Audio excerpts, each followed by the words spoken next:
Hello, everybody. Let's play some Blood Bowl. The playoff game is set.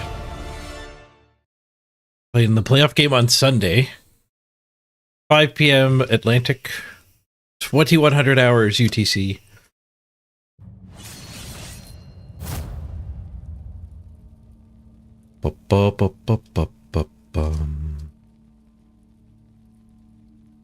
What's the full breakdown here? Yeah,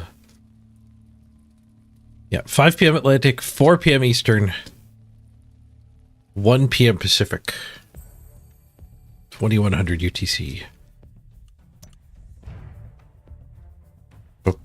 And that's going to be, let's take a look at the playoff game. These guys. These guys up against some Necro. We've got an Ironheart skin. I'm gonna stick our Ironheart skin Beastman on the killer werewolf.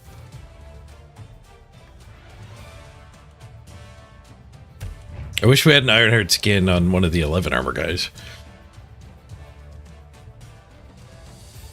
But Ironheart skin change was not for the regular season here. Hey Byron, hey Lefty Righty, good morning. Here's our opponent's team. He's got Killer Werewolf and Ball Carrying Werewolf. The only ghoul is a Fouling Ghoul. And then he's got a lot of guard. Even a zombie with guard. So 5 guard. There's a defensive Flesh Golem. That could be interesting to play against. Ironheart skin versus Claw is pretty bad icon design. Yep. The slightly broken claws. Like a big like street sign kind of red line through the circle. Over top of the claw would have made more sense than a slightly modified claw.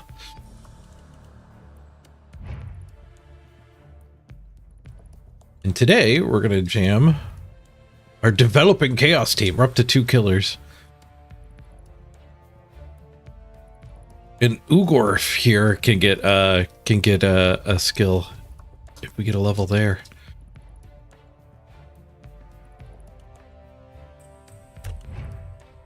Let's try to do that. Into the ladder we go. My Chaos are just shy of being back to neutral. And then they'll get to be my number 1 team.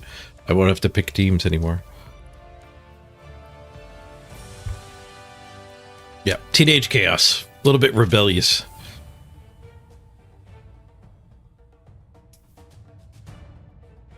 Once we get claws, we'll graduate. Be full-fledged Chaos.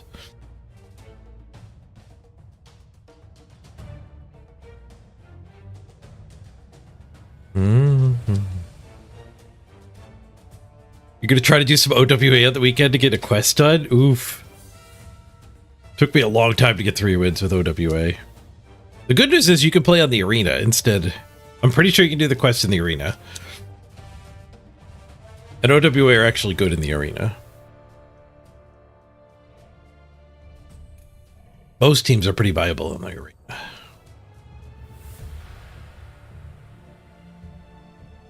I'm gonna run to the bathroom real quick while this spin is spinning. Be right back. Oh.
Have an opponent.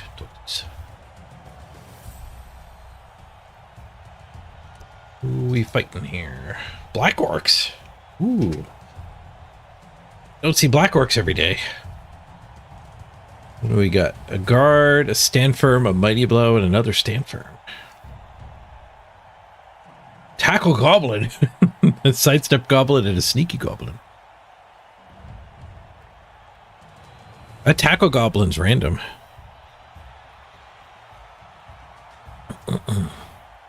4, 1, and 3, and he's gold, so he started gold.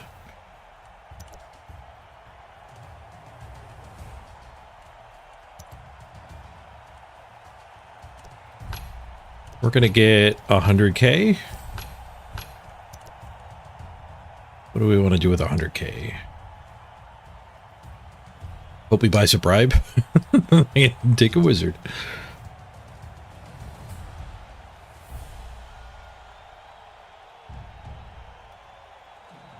He did not. We could take a bribe.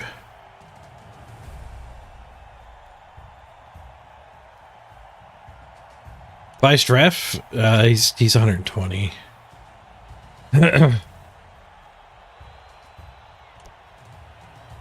Double keg. I think double keg.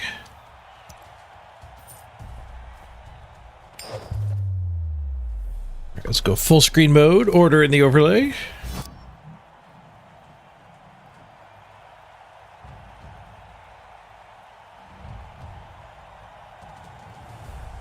Yeah, you goblin guys get it for 80k.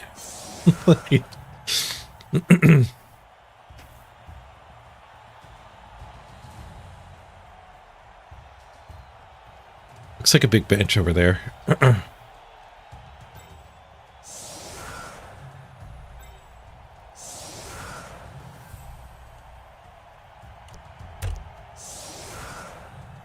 Let's see if the music goes away at kickoff, but I think it's going to stick around to kill it.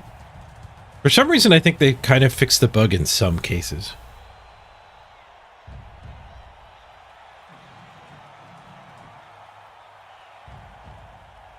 We'll give it a chance to run out.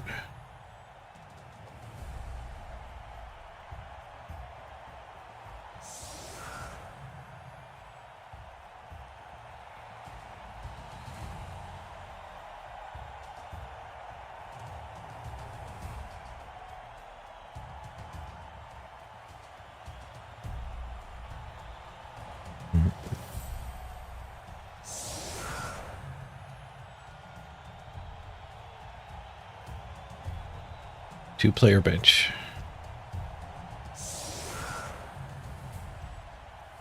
Tackle goblin. It was random.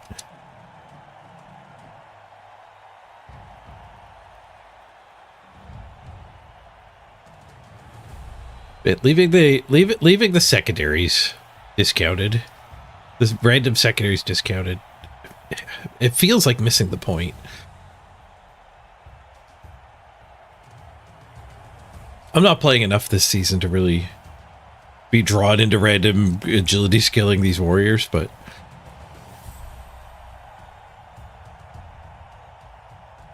that does feel like the way to get an edge this season.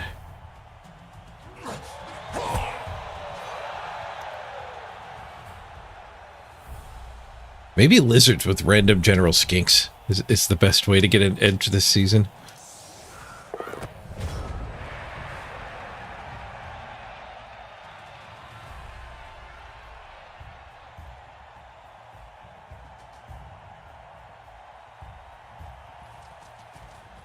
They free ball us. The music did not fix itself.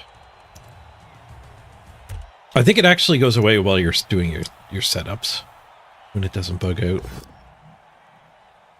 It starts with a 1 and 9. Brawler does not fix these, does it? Then you have to be so brave to Brawler. Yeah, he put a team reroll on it.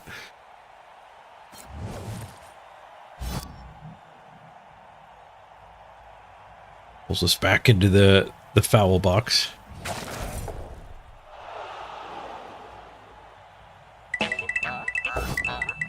Another 1 and 9.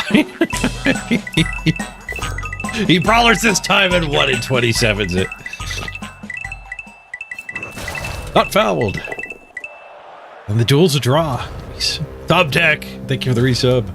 You brought some good luck with that one. Turn over from the opponent. All right, we want to go murder a goblin. They have thick skulls, so they're a little harder to murder, but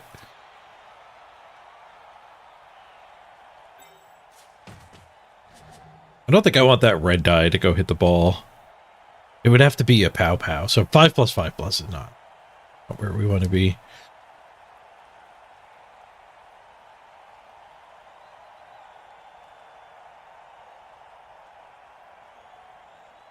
Yeah, I think I think it was correct to brawler. I agree with the brawler choice.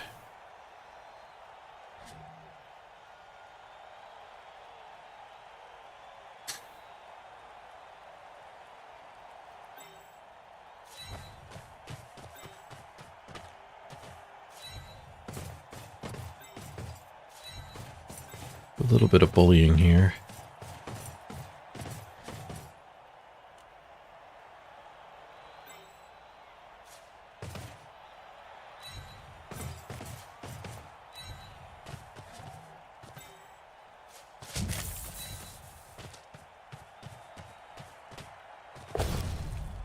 Push, push, push, push, push.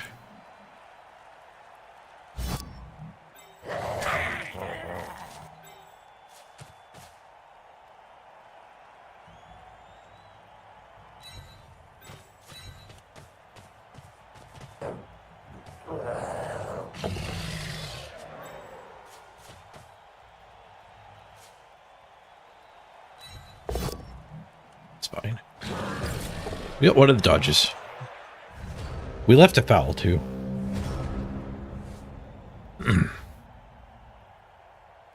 You can get at my mighty blow, goat.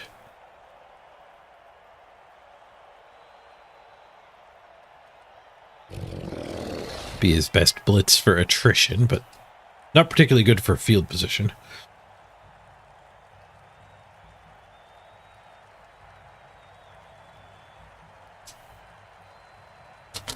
Cat's meowing. I'll bet you there's a door closed she needs to get through. Be right back.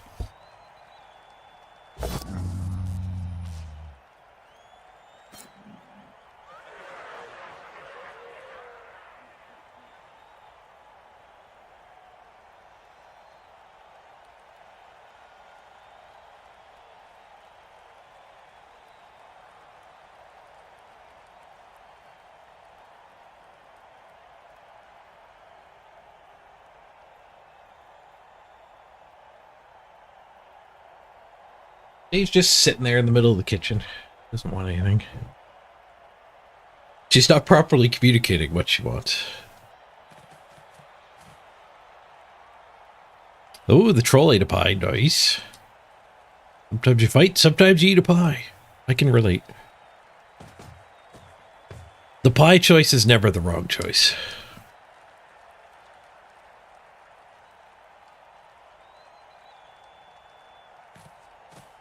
How's before blitzing? I guess that guy was in the way of the blitz. He's gonna go blitz the mighty blow. Nope, he's not.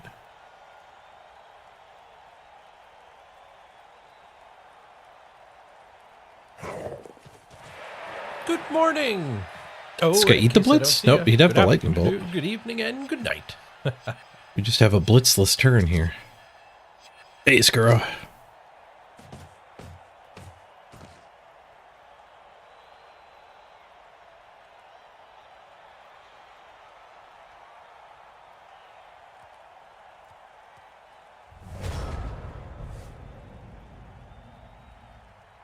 Well, we can get in there for the assist for this punch. It does give the troll revenge. We could punch this and then get in and 2-die the sneaky kid. I don't know if that's better than just 3-dying a random goblin. He's got so many goblins.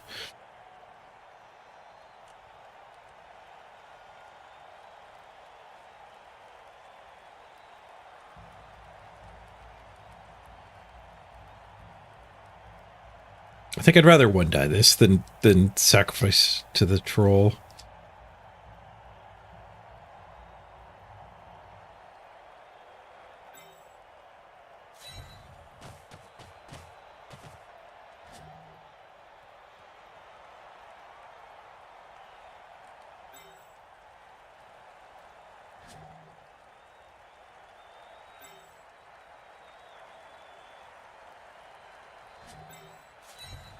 Just leave that line like that.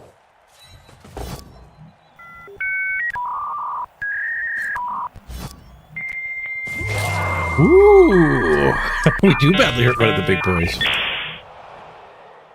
Nice, man. Mighty Blow is great. I mean, we rolled 10-10. We didn't need Mighty Blow, but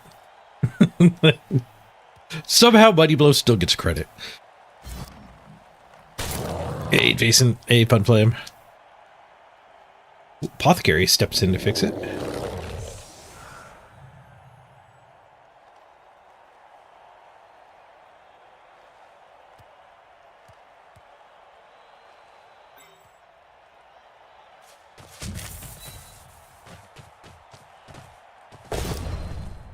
And she's mashy.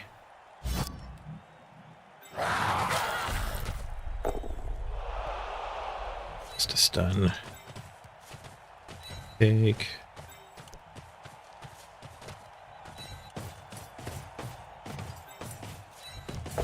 A one die pow.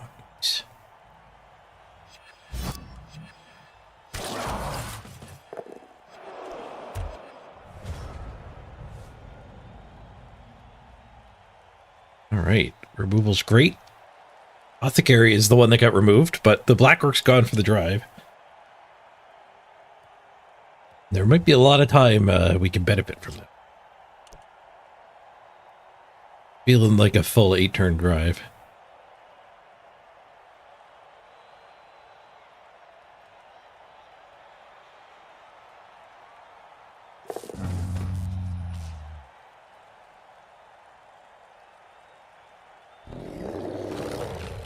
Troll's done eating pie.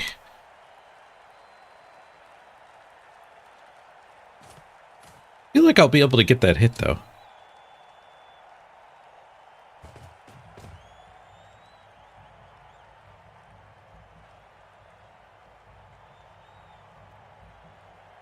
So that is an aggressively forward cage. Okay. This blitz makes the cage work.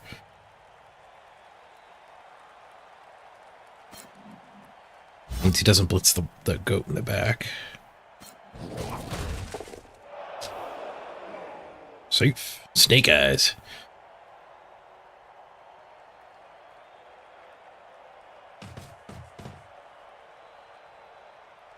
Go prioritizing stomp. Here are 3s, no armor break, and not caught thanks to Sneaky Git. I'll let him dodge his other gobbo. He is leaving us the troll punch pretty trivially. Goblin fails its dodge.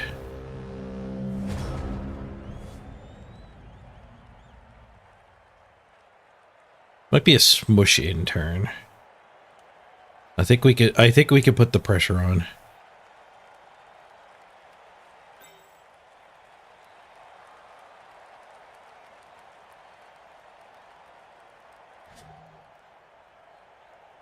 Is there a chain push here to actually get into the cage? If we push that guy away and the troll dies, that would let us hit the ball. Push that guy back to there. But the troll's going to be in the way, normally.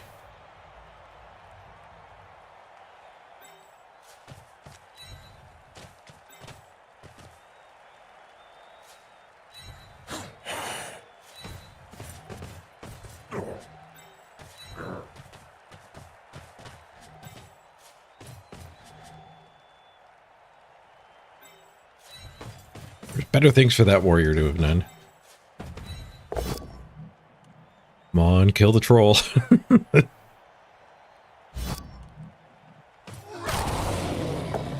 Well, that was wishful thinking. I'll admit it. That was wishful thinking.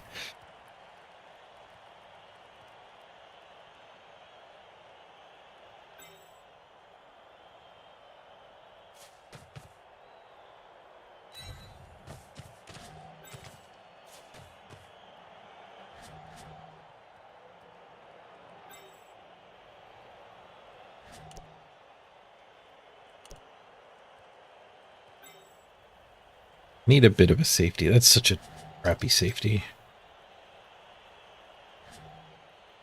Maybe this guy's screening was a big mistake.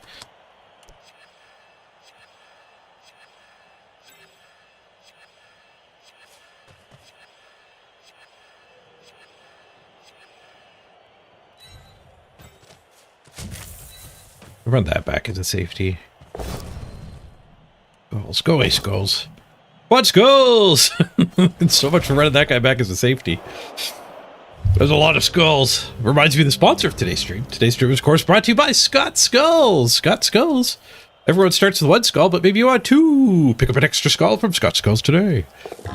And with that 4-pack of skulls, I'm authorized to release the offer code for the next 15 minutes. If you use the offer code 404 when you check out, you get 4 skulls for the price of 1. 4 for the price of 1. Offer valid only for 15 minutes after the quad skulls. Terms and conditions apply. Offer void in all states.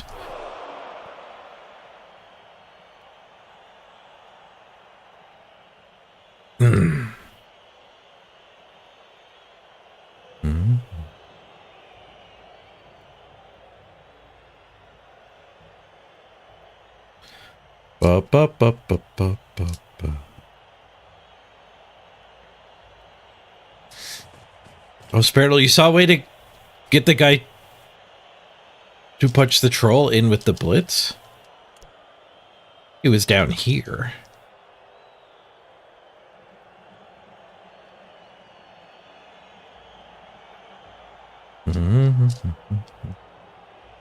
Oh yeah, regular guy. I forgot to check that out. The Bazaar Buddy.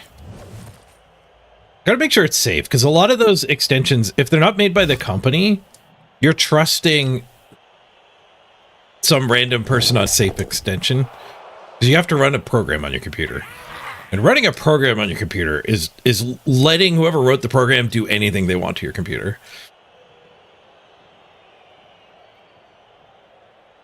You can get hacked pretty easily if you just take a somewhat small game and run an extension.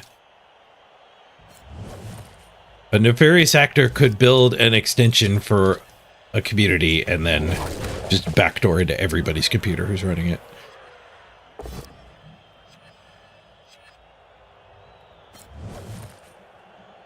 It's a lot better when they're first party. Or at least a trusted member of the community. Like the Hearthstone one, I don't think is first party, but it's made by Hearthstone Deck Tracker, I think, which they've been around since the beginning of Hearthstone. The program I already run. The program you run to track which cards have been drawn and stuff in Hearthstone.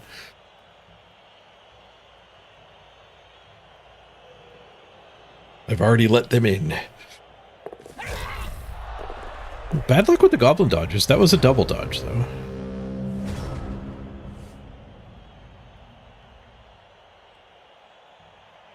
Alright, this turn looks like there's some opportunities. I mean, it is a based cage.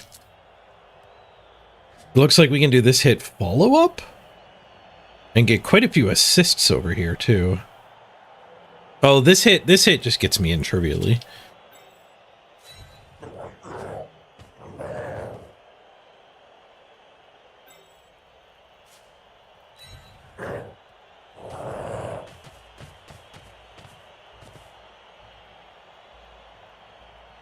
Well, there's a Bazaar Tracker mod you have to run. Shows you what the PvE fights are without having to open a web page.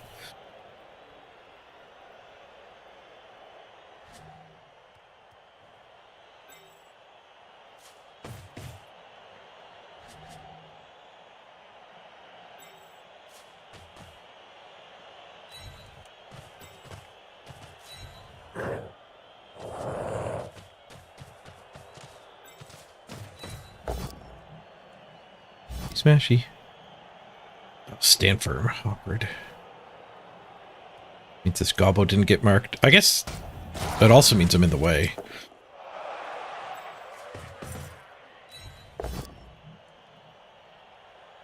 Not in the way anymore.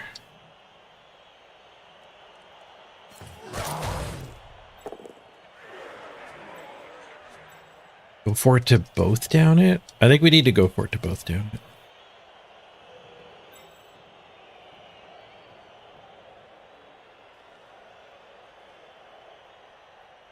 No, I guess I'm kind of happy with both downing anyway, right?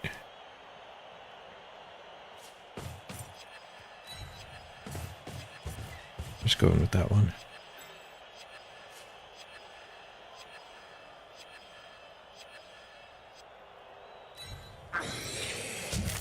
Yeah, if this guy ends up with the duel, that's fine. Oh, there's the skull that would have been on the go for it. Reroll, just a push. And he's got sidestep. Well, all of his stuff is marked, so we'll see what he does next turn.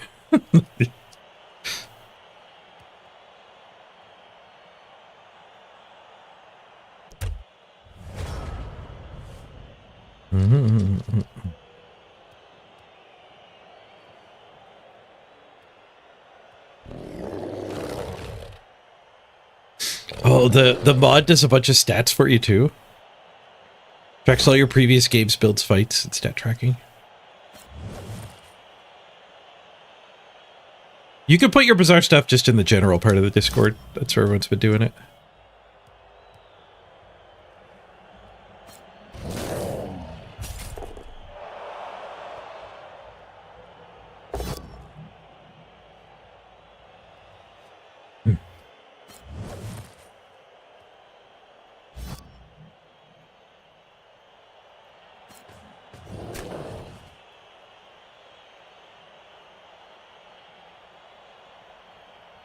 Kind of have a safety here, but I guess the troll punch unlocks the punch onto him. Unfortunate. His potato's gonna go relatively unharassed. A dodge hit with a block there. Brawler. Skull. There was a push waiting the whole time.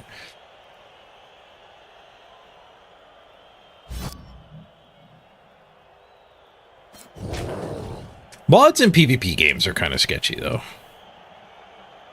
Mods are getting close to hacks. I think what Raynad's stance was, Raynad mentioned it in like an interview, and he's like, the line gets crossed if it starts to tell you if you'd win a PvP fight or not. So if it's just doing a simulation and saying, like, go fight the warrior, you beat him, then it's, in his mind, a cheat, not a helper.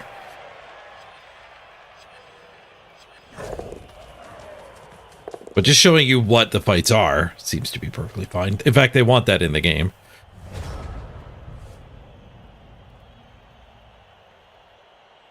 They're going to add like a Pokedex to the game.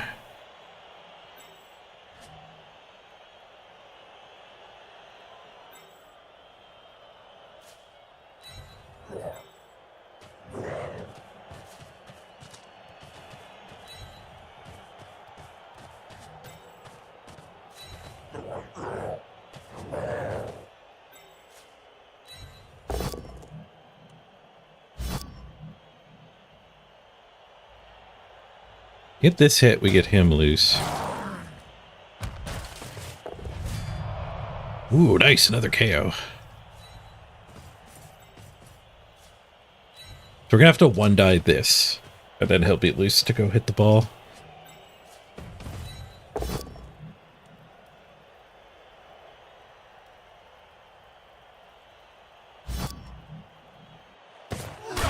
Oh, we got the troll too? Back-to-back removals. The SPP is coming now. Heck yeah. The troll got better.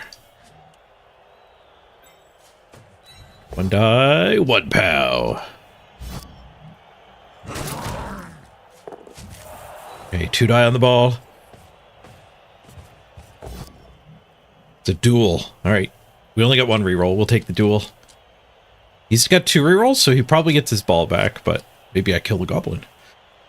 Fight! I kill the goblin! The triple removal turn.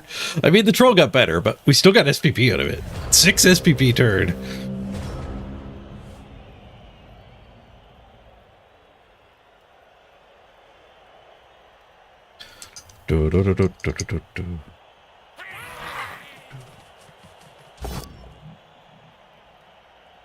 Oh, nice. Oh, that's really handy. Happy $5 Friday. 999. $5 Friday! Vulcan, thank you very much.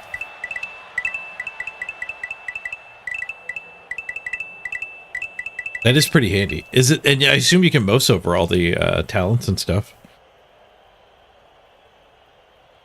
That's a good question, Spirinal. Yeah, if it's open source, then you can vet it, and even like if you as an individual can't vet it, you know, you can kind of trust the greater community have gone through.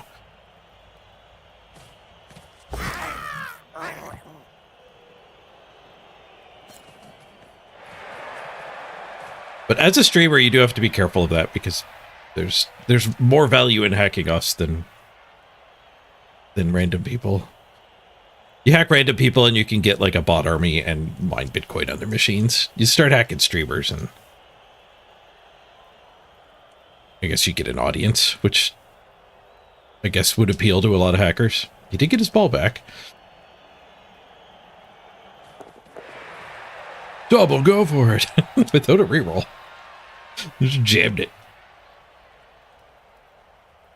If you're gonna potato all the way.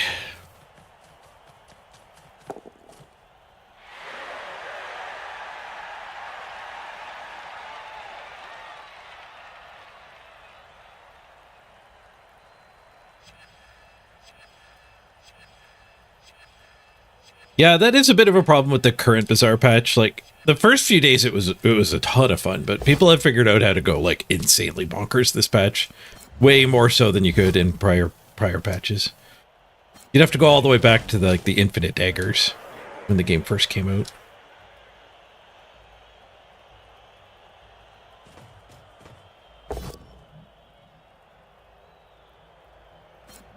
Like, yeah, half of your opponents are just doing absolutely ridiculous things these days in Bazaar. It's kind of like how Storybook Brawl worked. Storybook Brawl was very much like, you play fair for, like, the first few rounds, and then there was some breaking point where, like, everyone was just going nuts. It was just, like, are you going more nuts than the other people?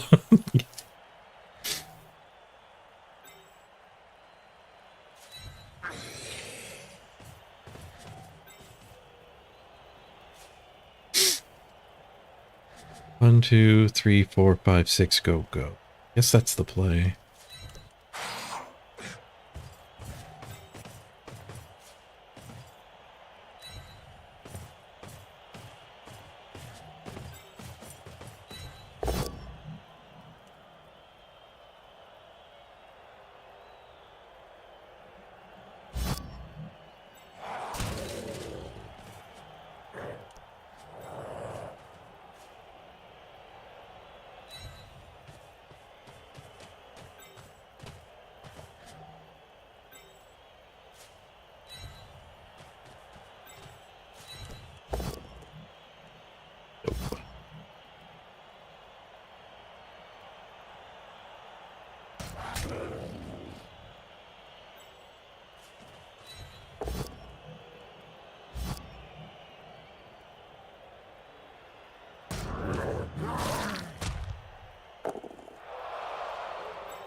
Okay, we got that POW.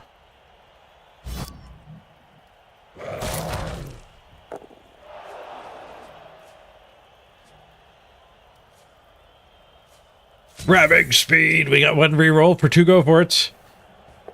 First one's good. Second one's good. No POW. There's the reroll. No POW. I have failed to POW ball carrying goblins 3 different turns now. We both downed one of them. But they just picked it right back up. Cost him a reroll at least to get that pickup.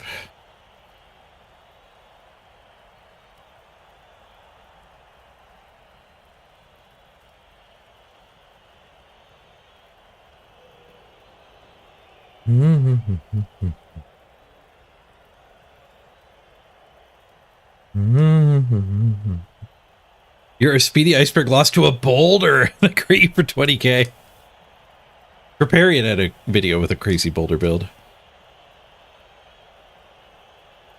Yeah, shield slam. Shield slam charges a weapon 1 second every time your opponent uses a non-weapon.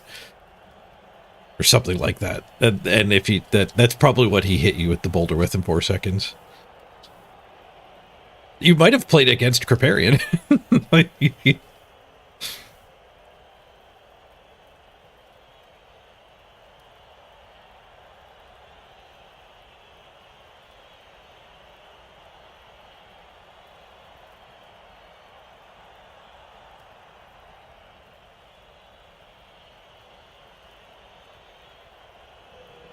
Need a life preserver to beat that. And realistically, that's not going to beat that. You'll survive the first hit, but the whole thing is going to go. The second hit's going to come. Assuming he got another ammo. If he didn't get another ammo, the life preserver would beat it.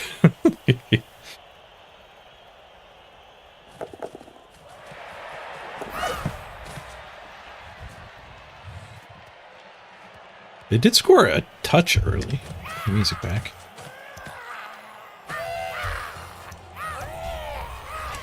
Like like how the icon comes back if you change the setting.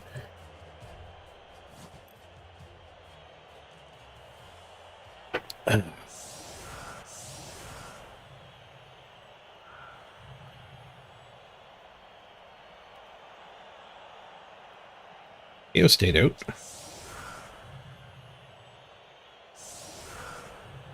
But you get the warrior back now, or the black orc back now that got apothecaried. We have to do a 2-turn drive. He does still have 11 players.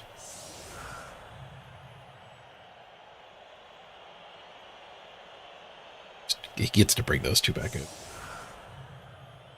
He has to. The game won't let him forget about them. He certainly did forget about them. The game will not allow it. You won't be able to submit the build.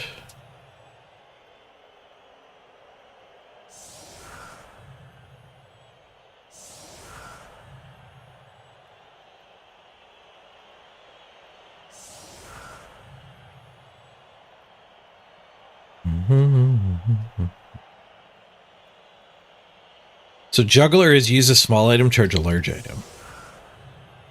Yeah, that feels like you could abuse that.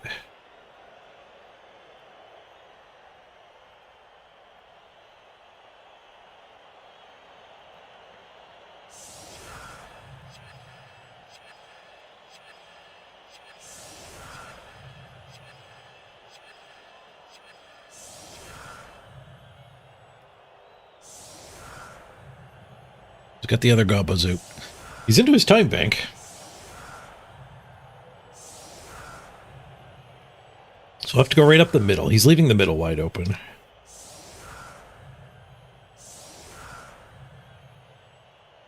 No, brought them together to block the middle.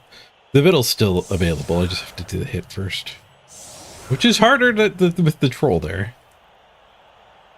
Significantly harder with the troll there.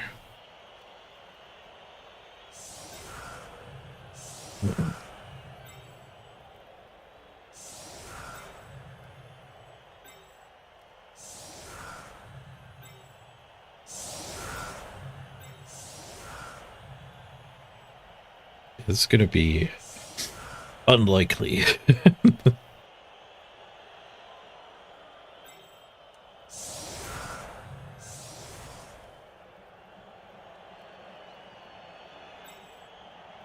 We'll step him up. Step him up. Punch that, follow up, punch that, punch that. These guys are ready to go through the gap.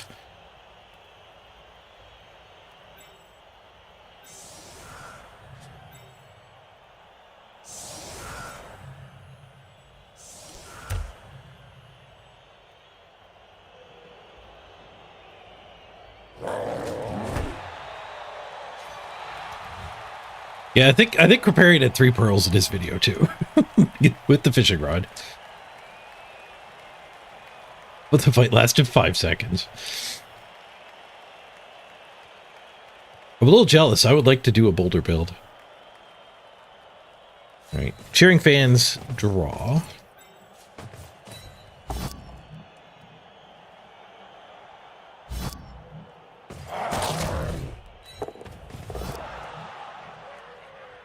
Well, I guess we have to blitz that.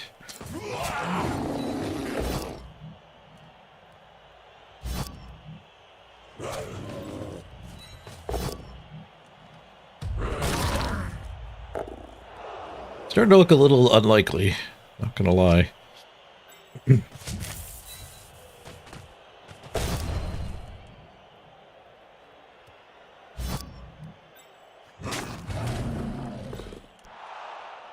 Right.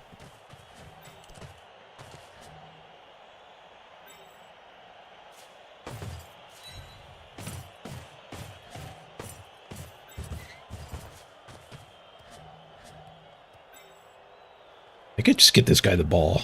I've got one scoring threat. Let's do the ball stuff now. He was on the ground here. He picked the ball up and then did the horizontal animation. Which I'm pretty sure was a spoiler for him failing a go for it. Oh well. It was unlikely.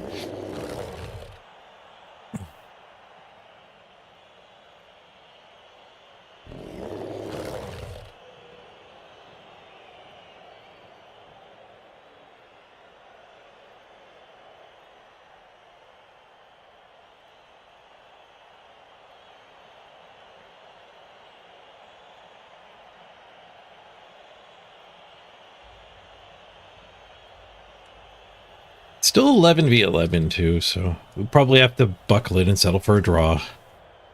What would the ladder be like if it had overtime? Just like arena. That was a big improvement of the arena compared to ladder. I'm not a fan of draws. Like, go and shrug, play for the draw just does not feel good to me.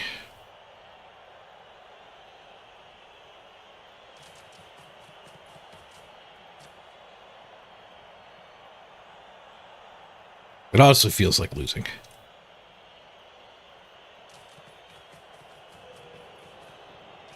No, I guess it's different than losing. It feels like a waste of time.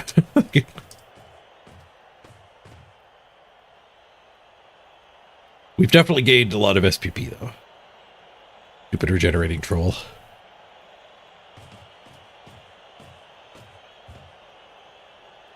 Become a stunty coach, draws count as wins. Maybe that's why you like playing stunty, because you feel like draws count as wins. I think that's part of why I don't like playing stunty, because draws don't feel like wins.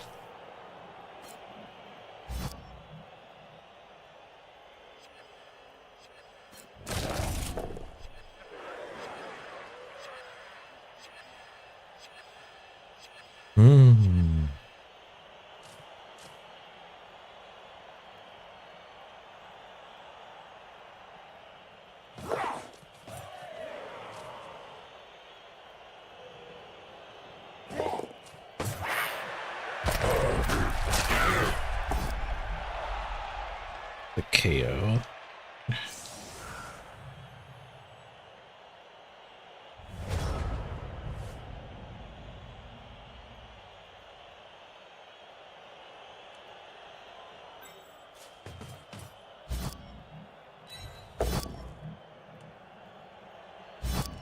He KO'd our scoring threat, though, so we're not scoring. We'll stomp him back.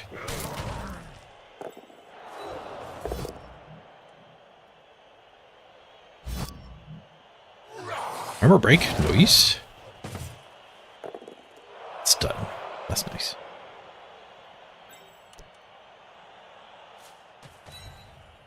After the sneak.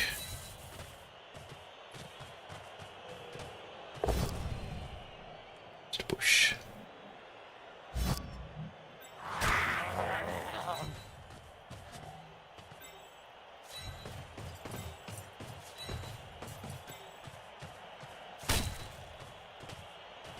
Stompy, 92%.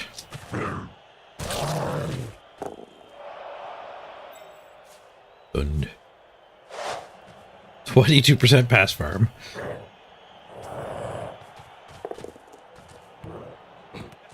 1 on the pickup.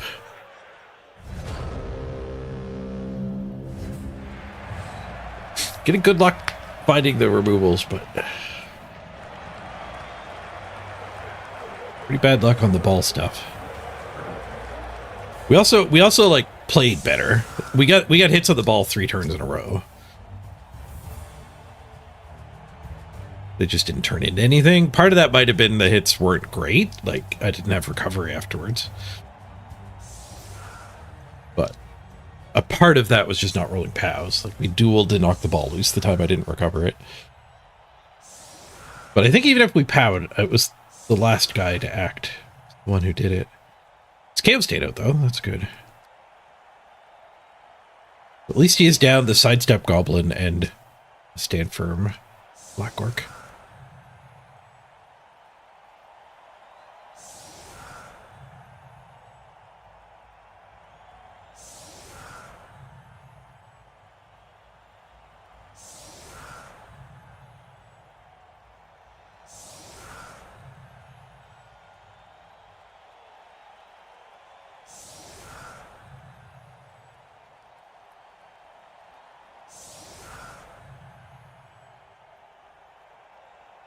Letting me blitz a goblin if I want. If I kill all the goblins, we could score fast. I don't know if we're going to be able to quickly kill all the goblins, though.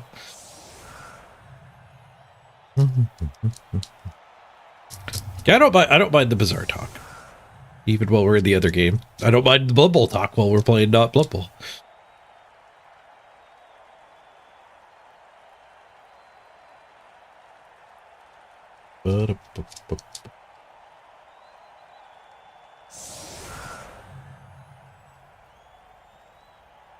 That guy would level. Oh, this guy would level.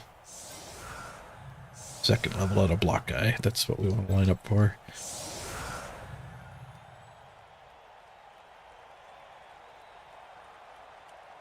Do I want to go hit that goblin? I'm pretty sure I do.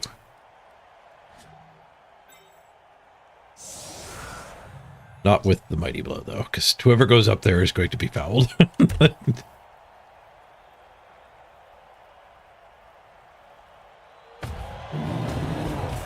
Oh, you found out what you did wrong?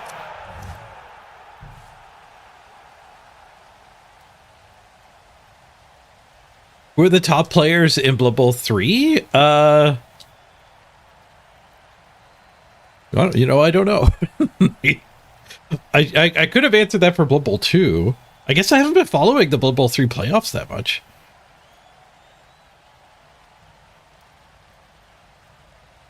Rene. Chat, who's kicking butt in Blood Bowl 3? Who's the Crucifer of Blood Bowl 3? Crucifer won like 7 playoffs in Blood Bowl 2, like in a row. Something absurd like that.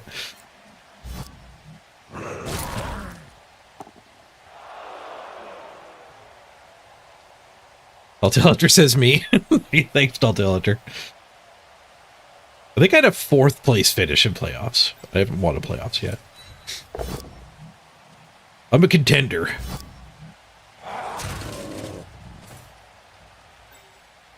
But I ain't the top player yet.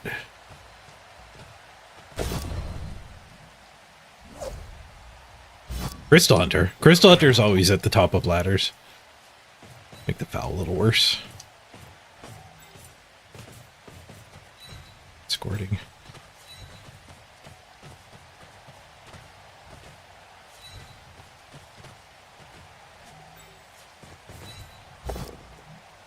I mean, Monitor's always at the top of the ladder, but he got caught cheating.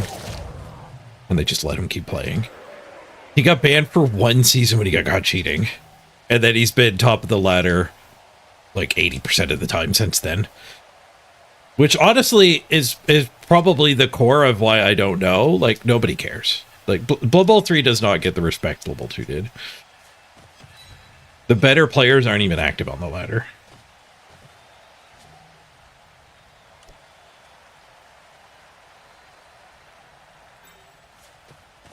I think a large part of that is the cheater being allowed to just to be on top.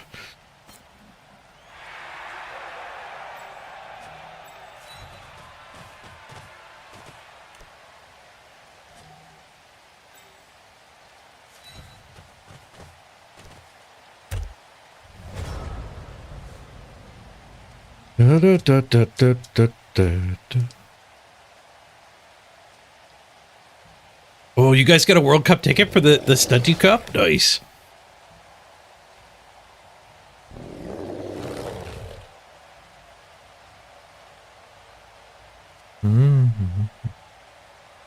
Oh, your captain's wheel was in the wrong spot.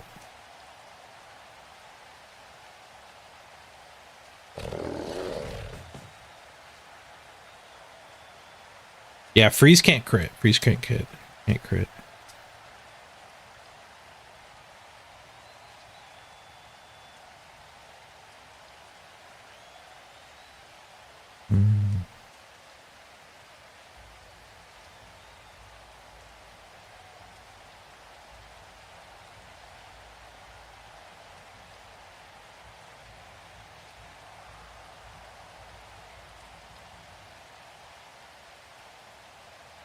You can do Underworld lizards with no sources, black orcs with no black orcs, goblins and flings. And Underworld seems like a insanely strong pick. Is it Underworld with no rats? Underworld seems overpowered in that equation. Like unhindered Underworld are a lot better than stunty teams. They were one of the best teams before they got nerfed. It is no rats. Okay, Underworld, no rats. Yeah, that's better. That makes sense.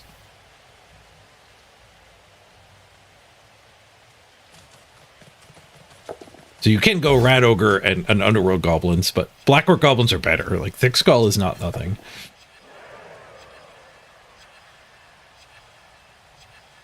Oh, you do get Snotlings, though. You do get Snotlings.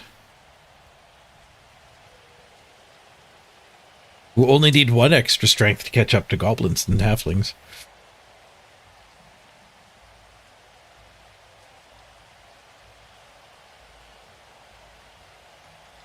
But the actual Halflings and Goblins getting two big guys compared to the other sets seems like you probably want to play the actual stunty teams. Not to mention the other tools those teams have.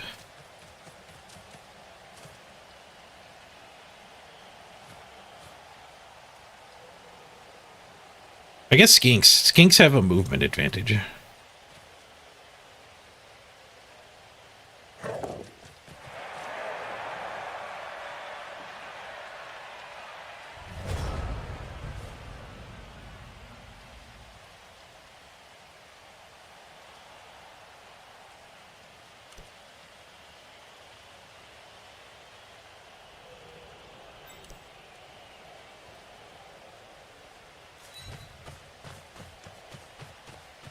Up over there.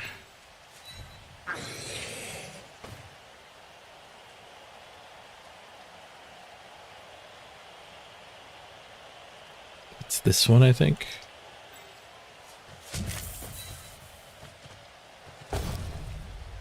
Just a bush.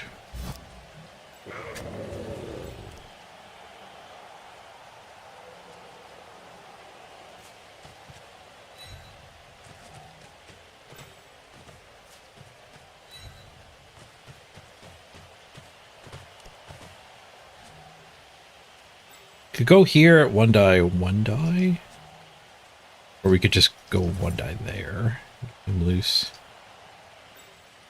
This here for that hit. Or cover Goblin.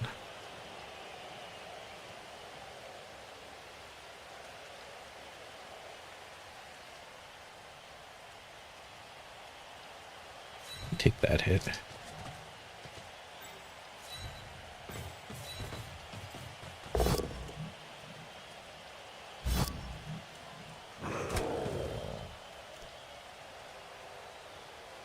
It's not an issue.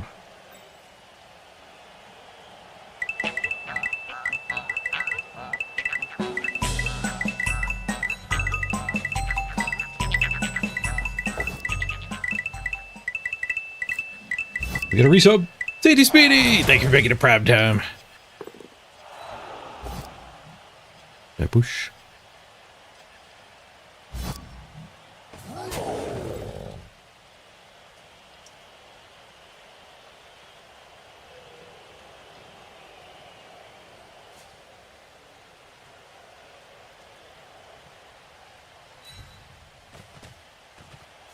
don't want to get followed up on.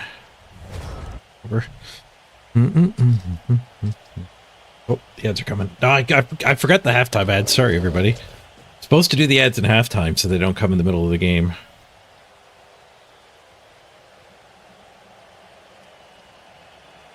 I have failed you. I apologize.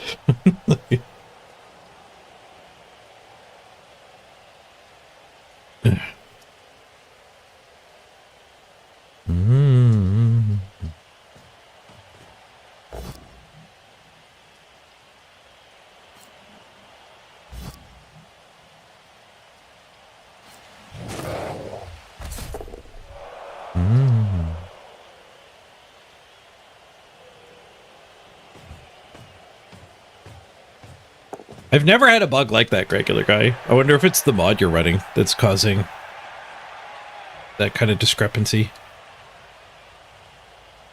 I've never seen or heard of items getting deleted without you knowing. It could be a new bug, too. I haven't played a ton this patch. Hey, Sir Curious.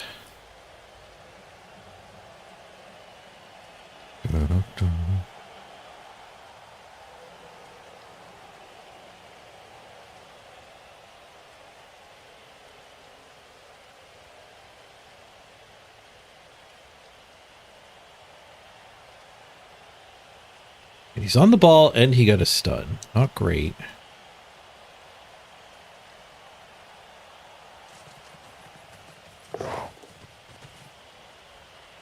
It doesn't bother us too much.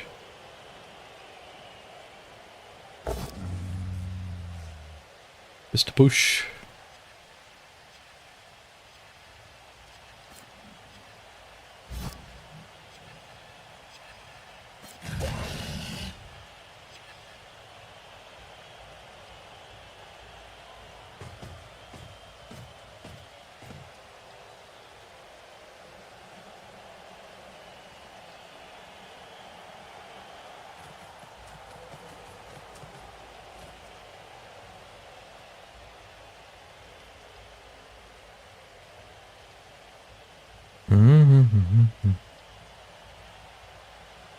Ooh, that time of year again. Time to choose 2 teams for your local league. Nice.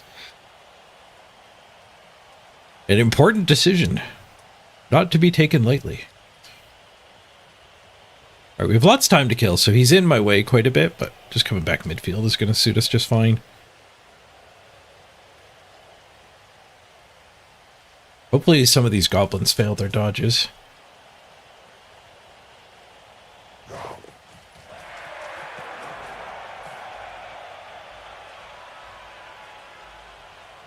It's kind of annoying.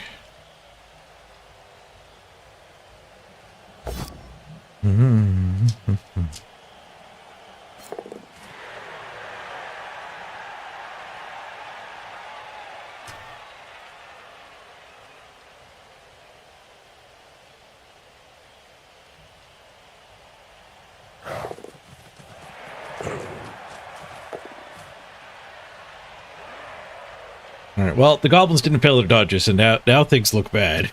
They didn't fail their go-ports either. Things look really bad now, jeez. Oh, that goblin failed its dodge. Too little too late, though, I think.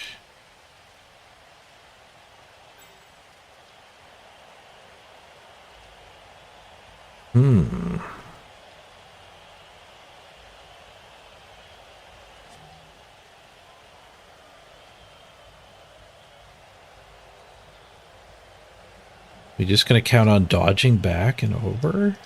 So... dodge and blitz through him.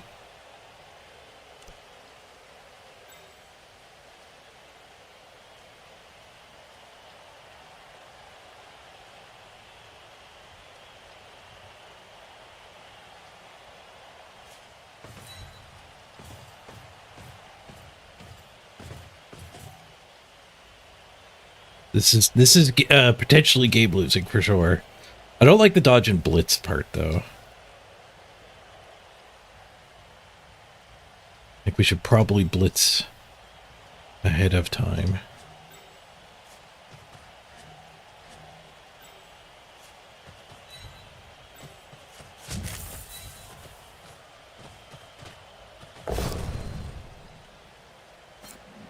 Glad I 3-died it.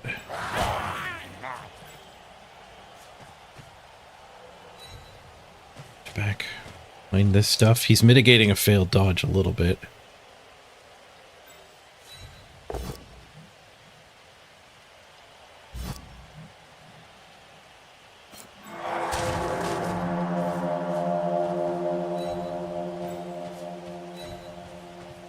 Electric Vision, thank you for the giant raid. I appreciate you picking me as your raid target. Welcome, everyone. We're currently in a very rough spot here against some Black Orcs.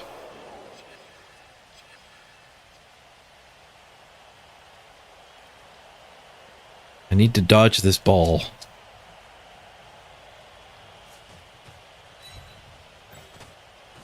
Carefuling. Hey, no problem.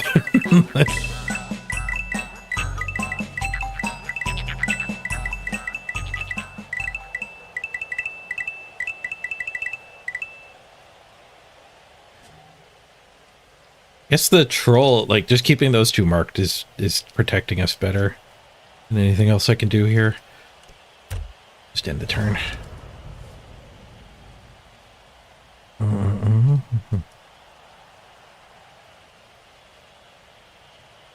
Da, da, da, da, da, da.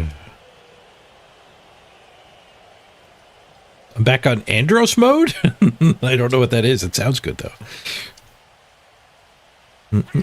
Ghost Cafe, thank you for the resub. 45 freaking butts. That's a lot of butts. Thank you so much, Ghost Cafe. Da, da, da, da, da, da, da. Man, I haven't done the Ghost Cafe sponsor spot in a while. We need to kill somebody.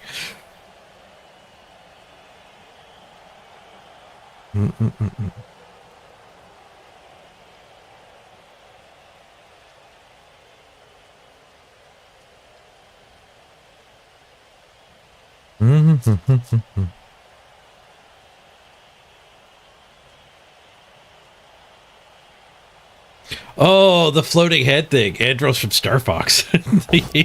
Gotcha. With I have hands.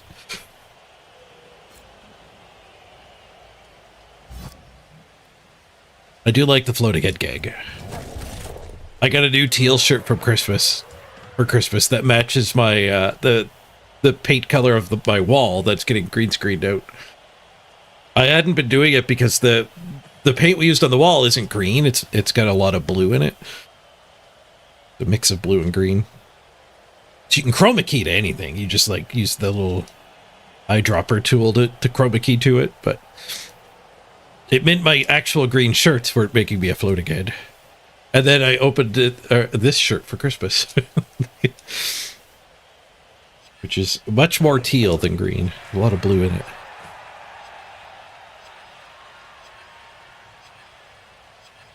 You're back after a long time away with life. Ugh, real life. Ugh. Happy to see you again. Da, da, da, da, da, da.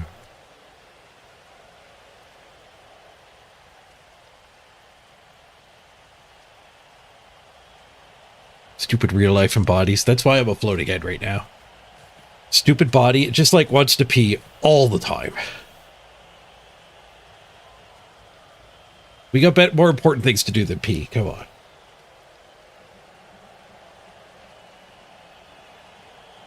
He's on the ball again.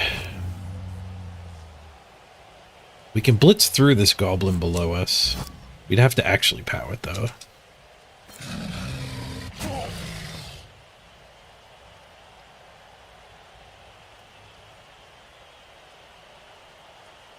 Piga floating head has his perks for sure.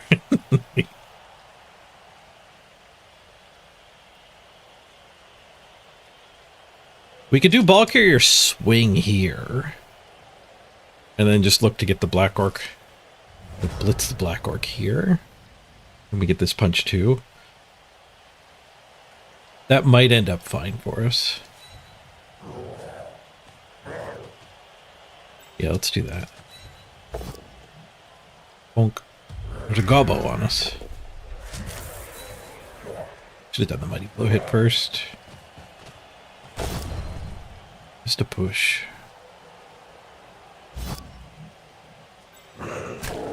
Well, that's kind of bad. There's a lot of goblins ready to gang up on me, too.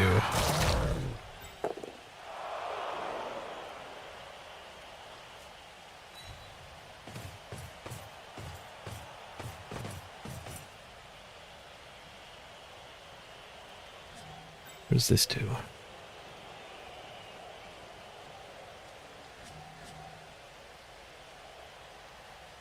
It never gets us that hit. There's a POW.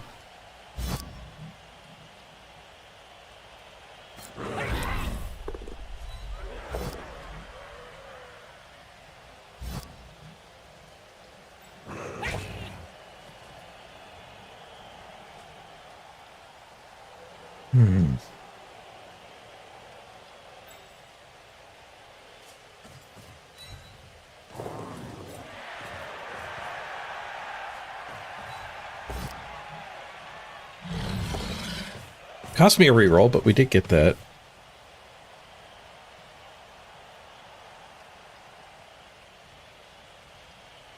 I think I gotta keep that one tied up so it doesn't get to mark me. So stand that, dodge one die. That's probably what he'll do. And then he's got Gauntlet Run with him to recover. Pretty good turn for the opponent.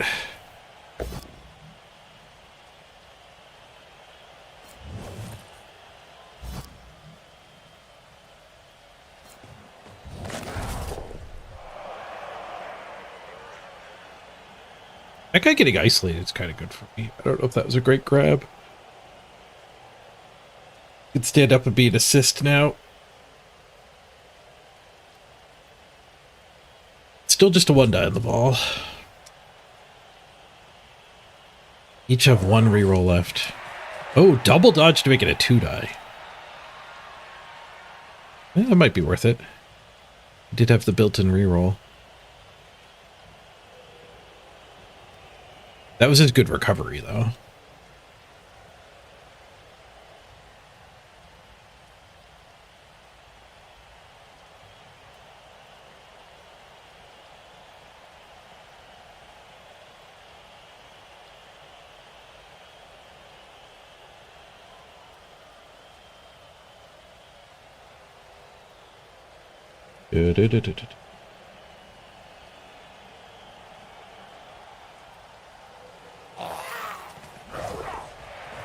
Why? Why? That was your recovery.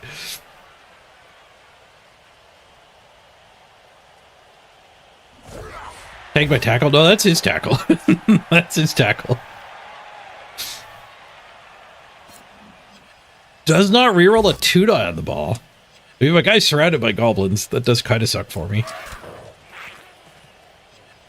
They'll follow up. I guess that would make me a box I could chain push out of.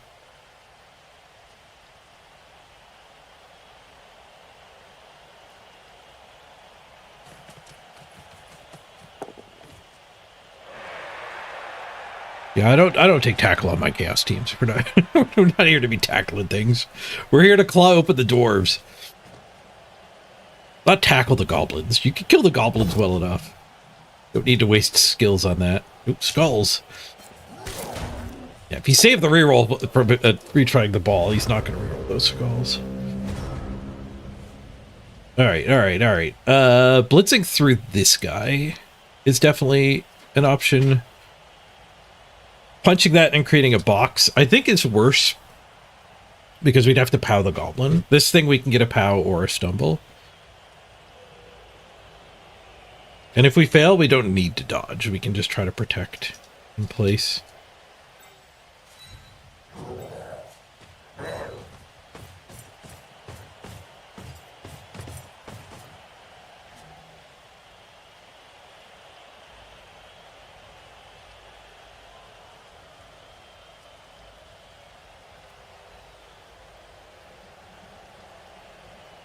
All right, let's see if we get him out before we move the other stuff, because whether we're staying here or moving forward, it really changes where I want these guys. We're moving forward with force. Nice. Ugor's up to a little bit more SPP. We go here? Here seems good.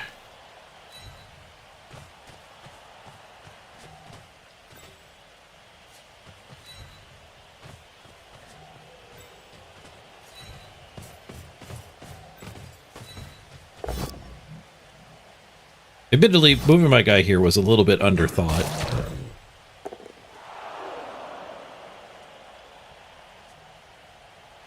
That's just the way I gotta play Blood Bowl while I'm all long COVIDed up.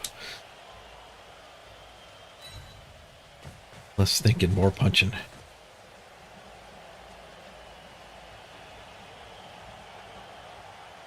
Just tank the hit there. I think the block advantage punch, though.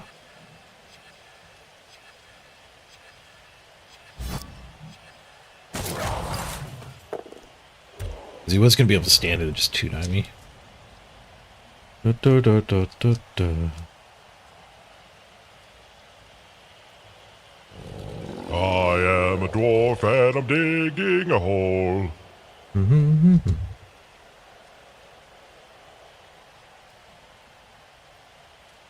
Hey, Judy. You're still kicking here, Tarp Shack? Yeah, there you are. Key part of the cage.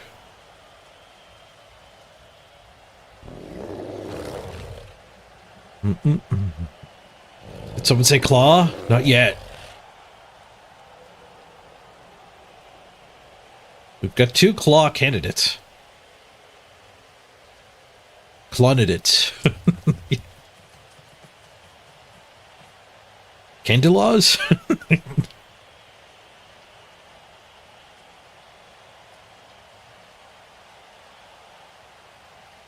What do they need to get up to now? 12?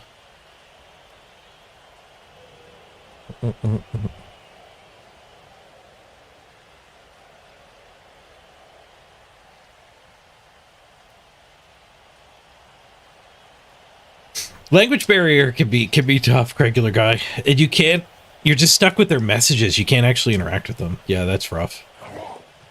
I could give you tips for like communicating well with non-English speakers, like as first language, like in English.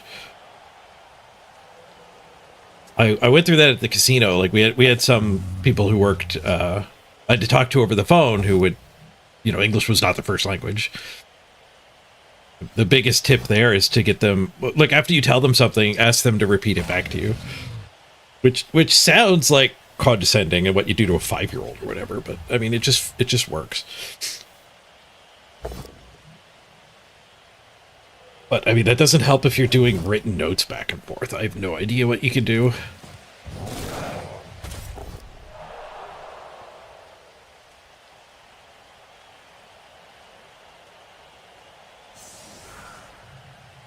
Like pretty much anything you could do has this 12-hour delay. You have to wait till their shift starts.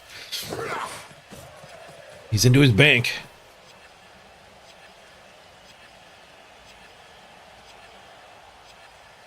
It's looked pretty hairy, but it's starting to look a little bit recovered.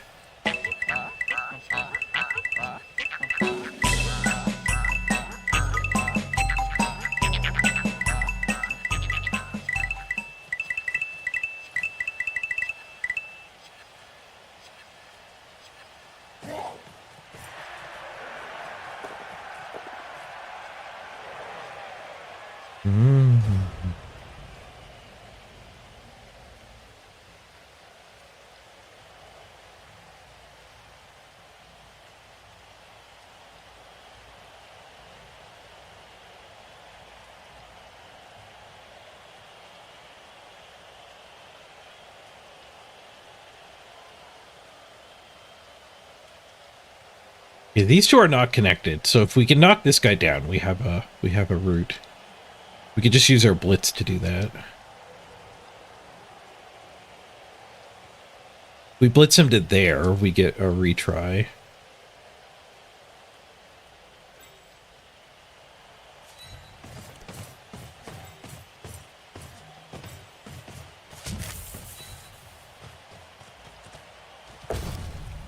Retry not needed.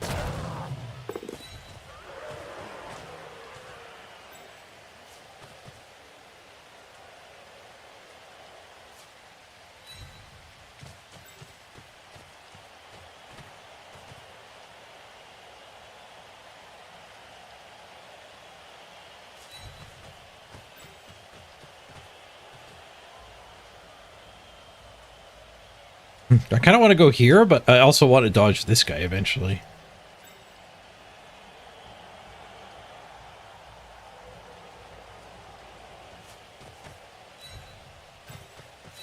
Let's go there. I want him connected with that one. Oh, that's not actually connected with that one. Guess I can do a go for it.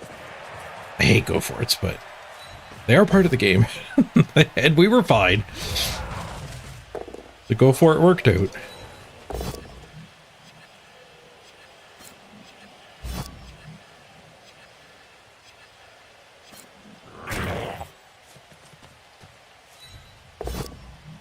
Dodge didn't.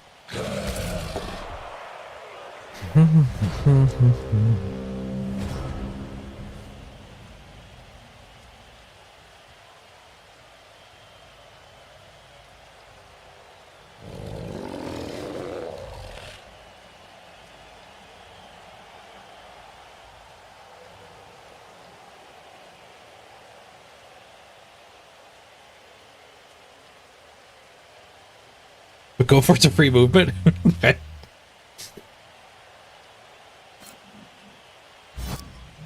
5 out of 6 times the free movement. That's a lot of times.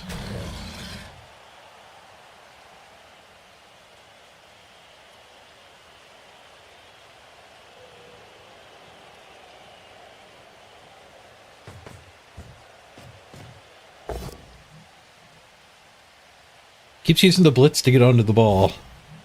Successfully.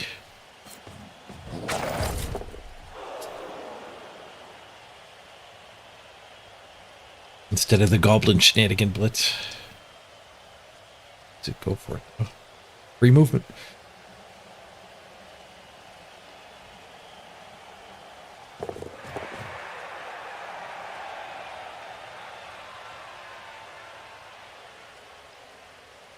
Two go for it. Come on now. They're not free movement.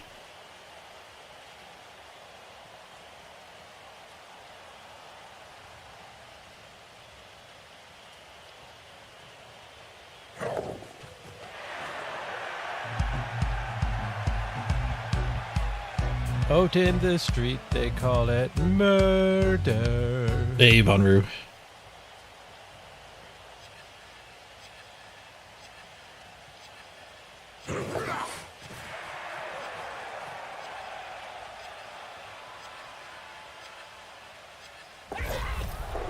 Alright, he does fail a dodge, but he got a lot of goblins back there first.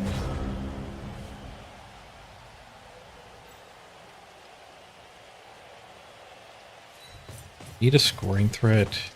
I think we're in blitz through Black Orc Town again.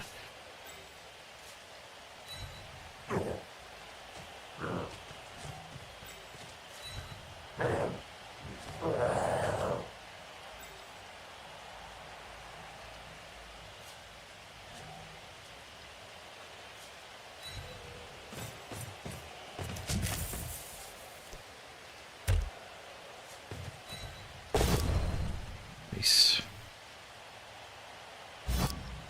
We're just jamming it. Yeah, I just jam it in. We'll give him a 2-turn.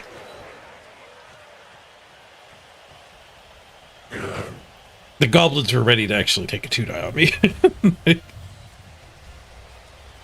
Maybe we get a blitz and actually win this time.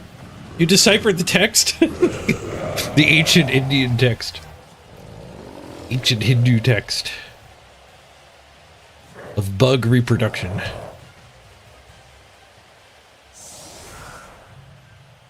I ain't going back to jail. Next time the county or the state see me, it's going to be in the back. Hey, Morgan. I'm gonna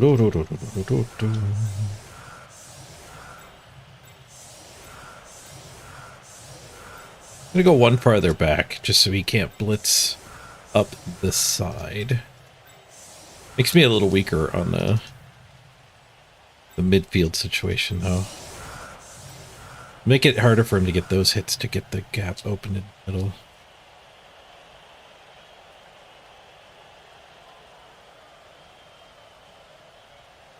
Being back farther does make it easier to come through the middle.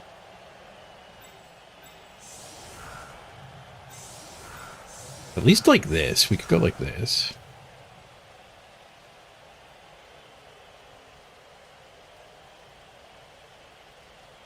Formation, I'll do it.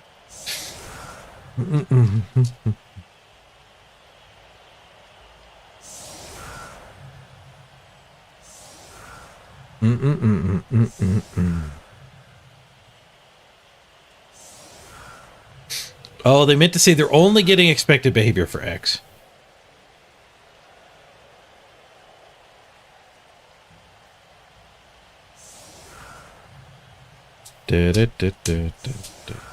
Spirit will crack the code. Nice.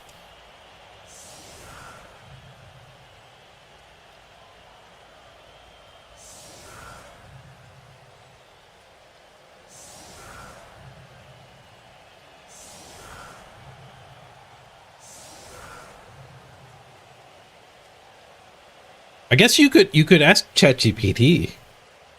Actually, with your work, you probably aren't. Because anything you ask ChatGPT is like public. You're sharing that information with the ChatGPT company. So your employer may or may not be happy with you sharing that. Oh, they're going for a pro teammate. Huh. I guess I have to fall back to do an anti-throw teammate formation here. I could smoosh the line. That wouldn't really help. He can still knock down all of the ones marking the troll. I think we have to just fall back into this line. Try to make the landing zone crappy.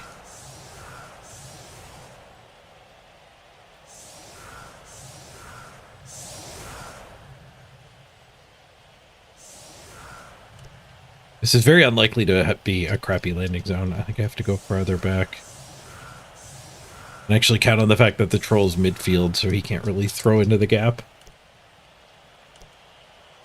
So 1, 2, 3, 4, 5, 6. Scatter, scatter, scatter.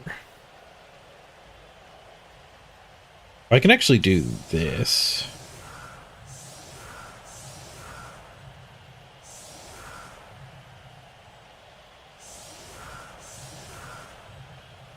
This actually seems good.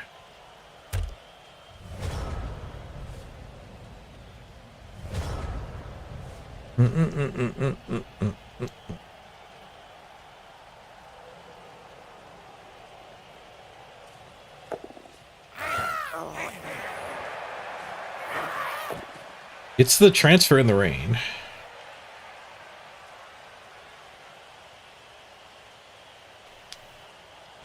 They're running.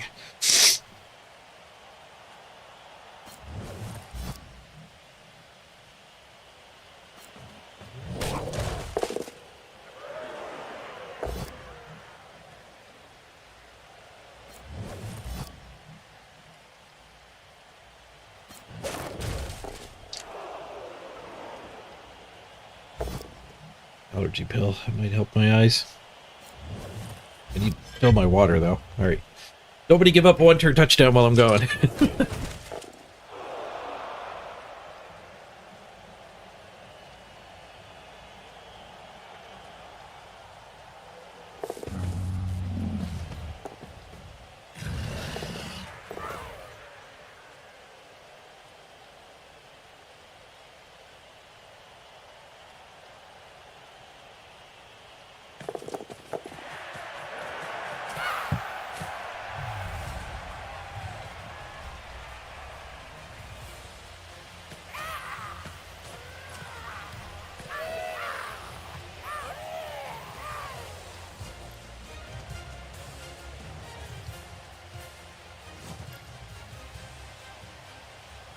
I said don't give up the one-turn touchdown. God damn it. He landed in one zone. Oh, so he scattered 2-2-3. Scattered forward with all of them. Rip. Gee. Stupid game. Freaking Blood Bowl.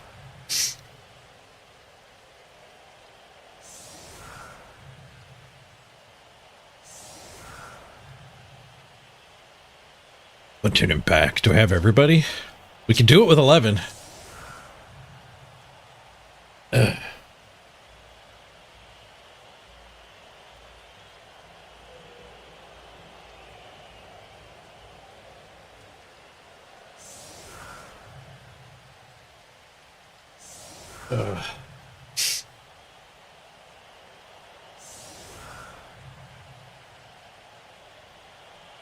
Have you done the math, Puppet Justice? You can do the math on that.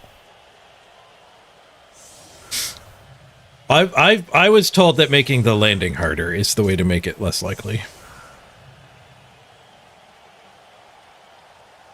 Like, he got the triple scatter forward to get to the spot where he only needed one dodge.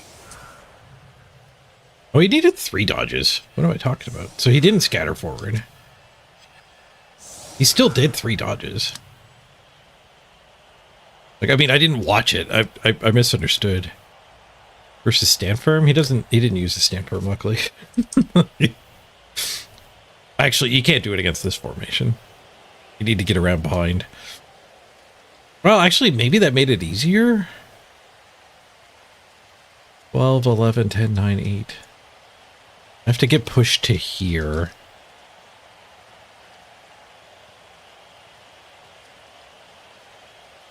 So the final push, I'm standing here. And we have to hit somebody into here, into this box, and then we get pushed forward.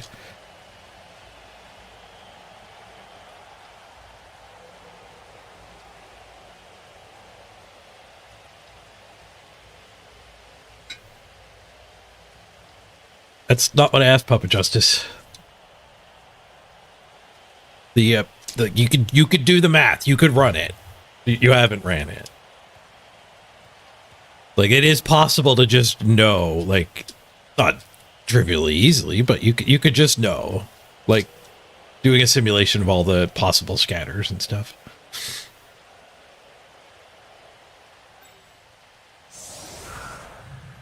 So I don't like accepting logical arguments for things that could be mathed out.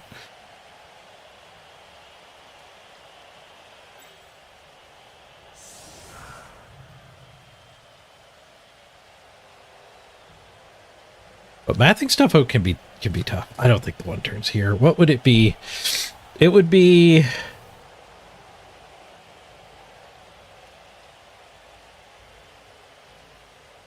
This might be a fun puzzle to solve if I was healthy. It's a daunting puzzle for me now.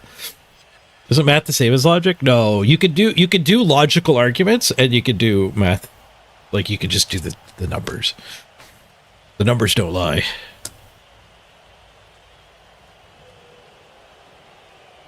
I mean, logic is arguably a form of mathematics. So I trust the arithmetic over the logic.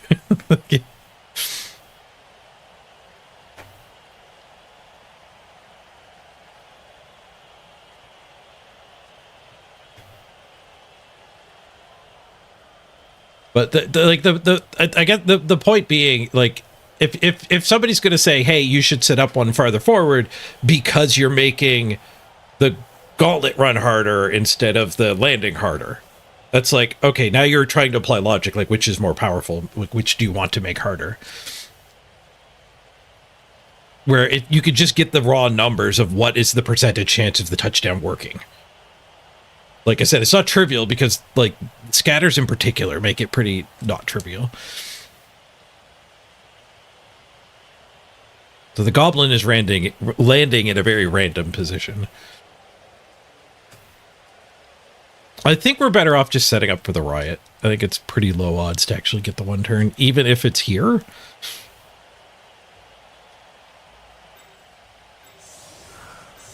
So if it is here, it's punch this guy into this guy into this guy up there.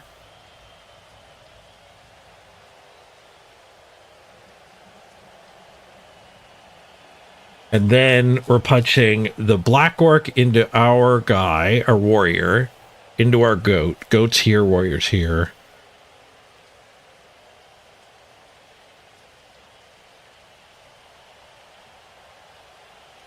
Goat's here, warrior's here. No, I don't think it's there. If he set up in the back, I think it would have been there. So instead, I think we have to set up for the extra turn. And just punching his line of scrimmage. So we're gonna blitz through over here. We blitz this guy. And with their extra turn, actually score.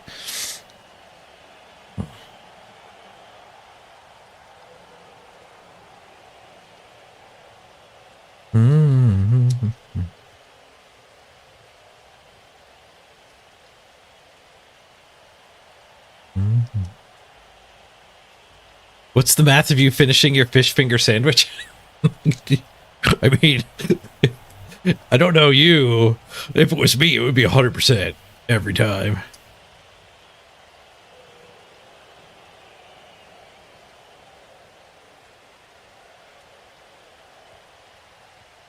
I used to do math videos like that for, like, I've got a bunch of them for, like, Artifact. Before I started Twitch, after I left the casino, I was trying to do YouTube for a while, and I have a bunch of, like, writing math on brown paper videos.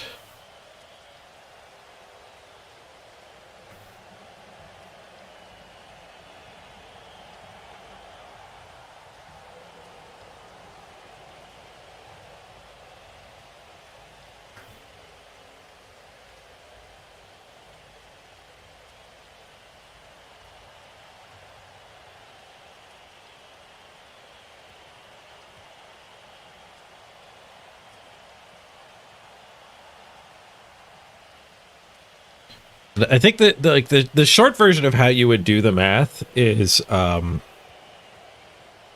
you need to build a probability tree. So you start from the beginning and you're like, okay, first we need to pick up the ball and hand it to the goblin. So you're like, all right, what are the odds of picking the ball up successfully? So like 70% of the time you've just lost already. And then 63% of the time, or whatever it is, you pick the ball up. And then you go to the next branch of the probability tree. And handing the ball to the goblin. I guess you have to go before that, too, to where the kick even went. But maybe you omit that and assume the kick is viable. Because it just simplifies the math. Like, all we care about is where you set your defense up against it.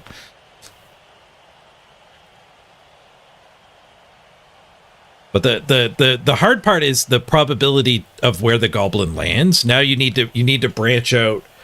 Like, picking the ball up or not is one branch of two options. And then the guy catching the ball is one more branch of two options, so up to four options, right? But then when you throw the goblin, like, that has so many possibilities. It's 3 different D8s you're rolling. Quick snap ain't gonna cut it.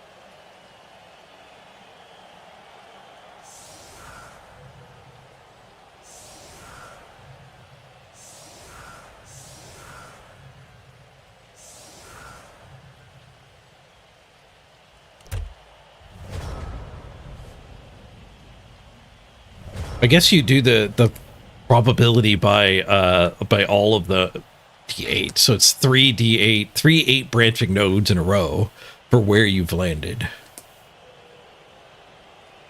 And then where you've landed, like each of the landing squares, you have to say, okay, if I land here, I'm going to land here 4% of the time.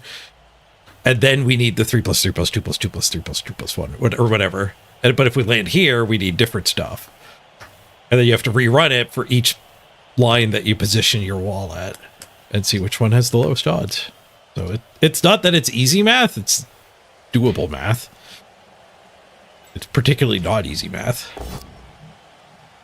It's how you analyze slot machines too. Like, if you're a statistician that works for a slot machine company, like, your day is just like, all right, there are 78 possibilities for reel 1 and 76 possibilities for reel 3. And you just have to build a giant table out of how much you pay out in every single scenario.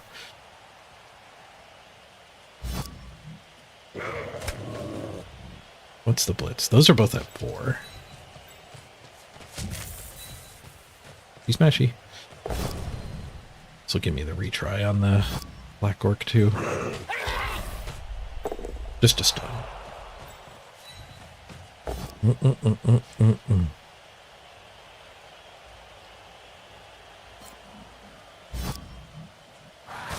Yeah, so the tough part is that, like, if you land in a square, it's a 5+. Like, what are the odds of landing in a square or not, depending on where you put your wall?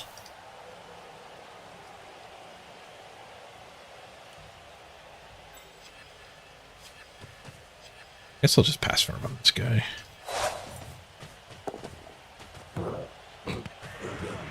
I will not pass farm on any guy.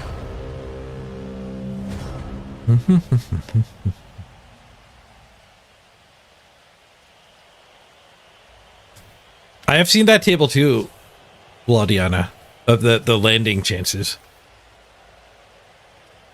When you do a throw teammate. And it's actually interesting, where you click is not the highest chance.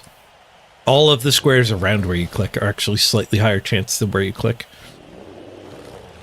As you scatter away, and you can scatter back to one of the surrounding squares. Where to scatter here, you have to go like away, adjacent, back. So there's less ways to get back to here than any of these. The rarest ones are like away, away, away.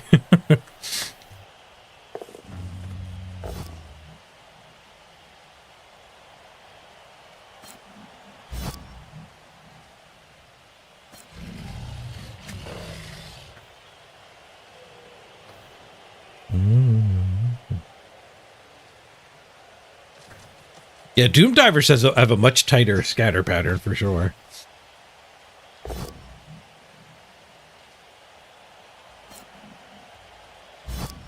They give up a lot though, like losing Stunty sucks. The benefits of Stunty.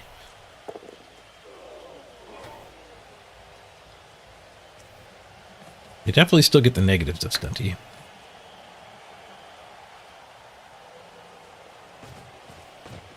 Turn 16 foul again. Everyone in Blood Bowl's a jerk.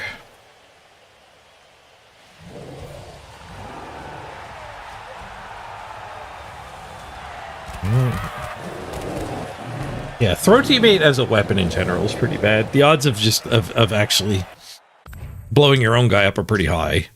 And getting an armor roll on your opponent is pretty low. But your guy could just fail the landing in the open. SPP on Cobblestorm. I think we did pretty good on SPP though.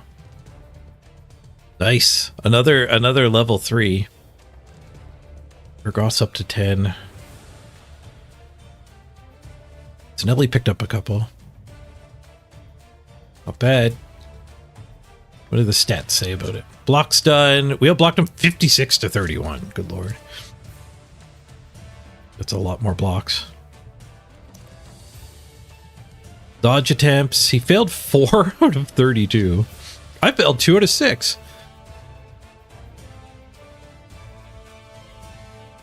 Go for it. He did 16 successful go for it. Talk about free movement. I'm 4 out of 5. Oh, thanks for lunch.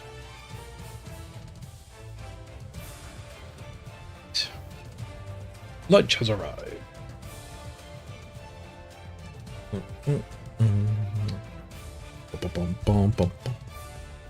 Oh, Spiridal, you've got the link to that chart. The inaccurate scatter chart.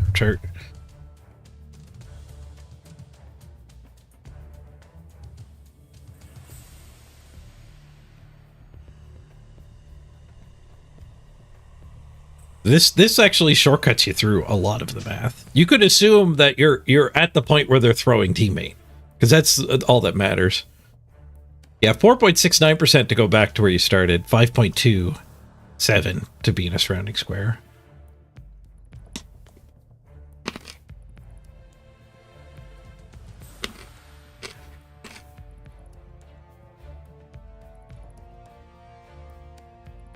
And then he's got the totals. 4% chance to be on target, 42% to be 1 away, 32 to be 2 away. That's what's to be 3 away. So the question is, like, where do you want your wall of dudes to be on this chart?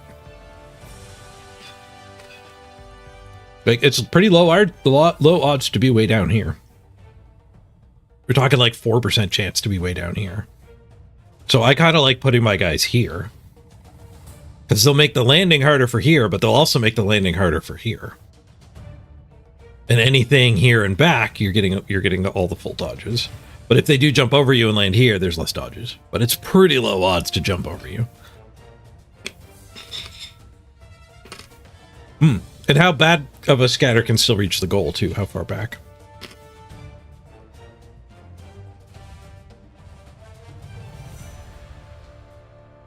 And then there's also the question of, is the troll going to step forward or not? A lot of people miss that when they're new. You don't have to throw from your side of the line of scrimmage. The goblin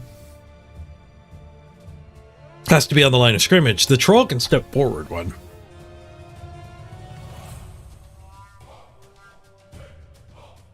And the throw teammate counts from where the big guy is, not where the little guy is. The range of the throw teammate.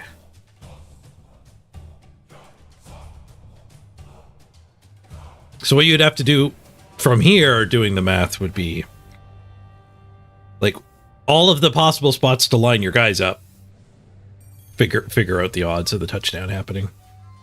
So like you could line up deeper. You're not making the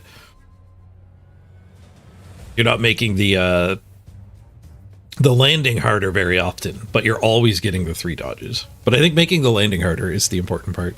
And it might change too if they have a reroll or not.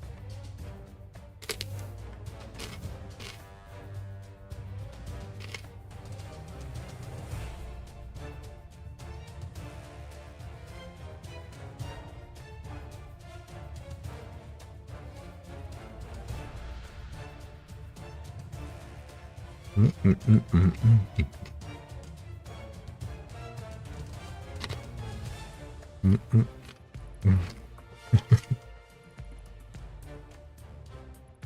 right, I gotta run to the bathroom real quick.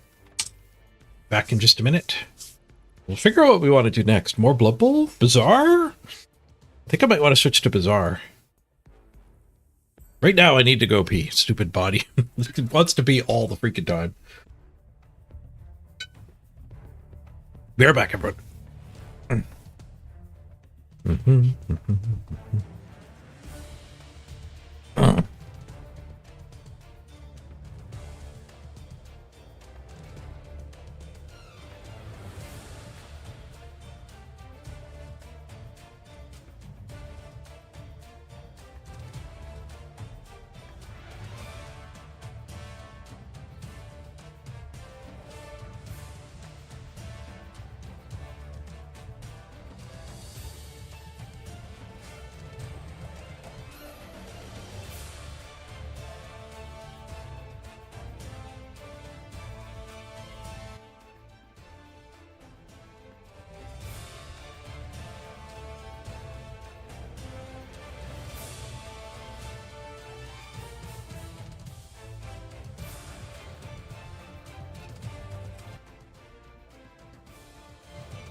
Let's go for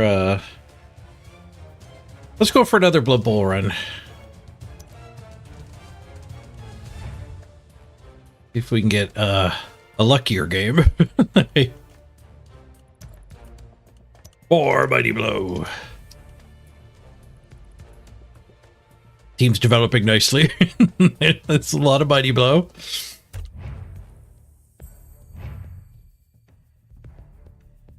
Biggest part about new Blood Bowl game is it's the easiest game to eat while playing. Eat during the opponent's turn.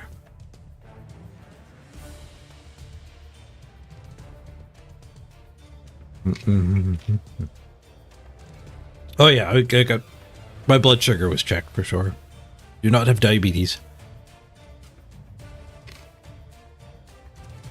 No, the constant peeing joke is from Red versus Blue.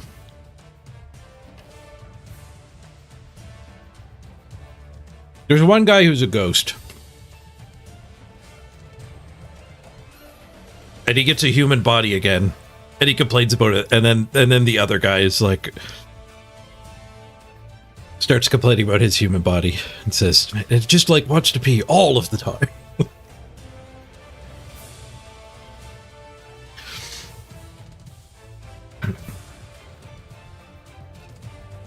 Good old Caboose.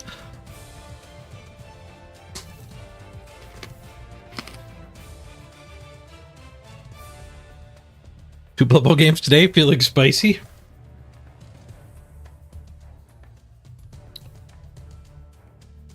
The Chaos team is getting developed.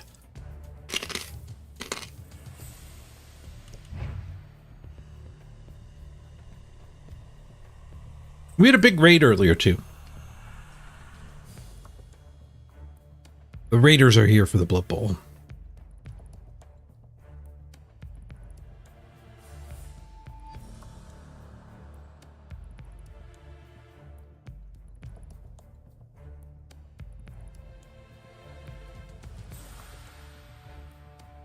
Who's the closest to Claw?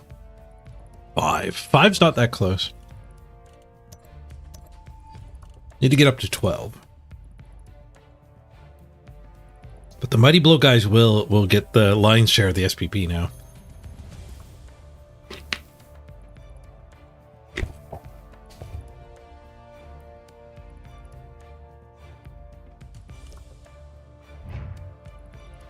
Legend.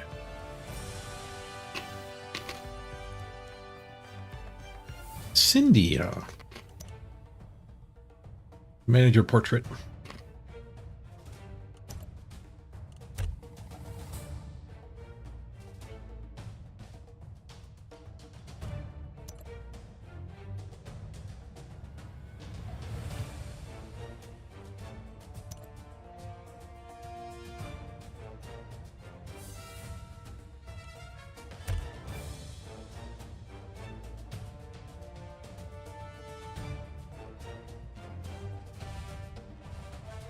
I don't know if I like the lightning frame.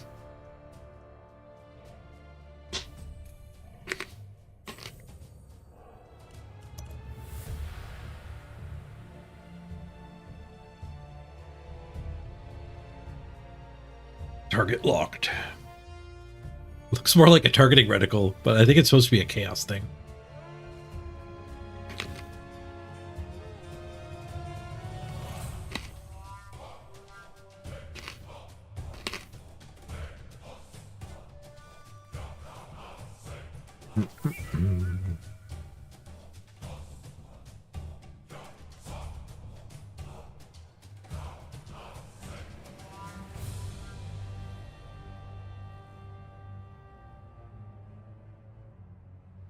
Oh, no, what Sneaky Git does is there's 2 rolls that you can get caught on, the armor roll and the injury roll. Sneaky Git makes the armor roll never count. The injury roll doubles is the only way you can still get caught. So 6-6 on the armor roll, you're fine, even if you kill the guy. But 1-1 on the injury roll and you're kicked out, even if you stun the guy.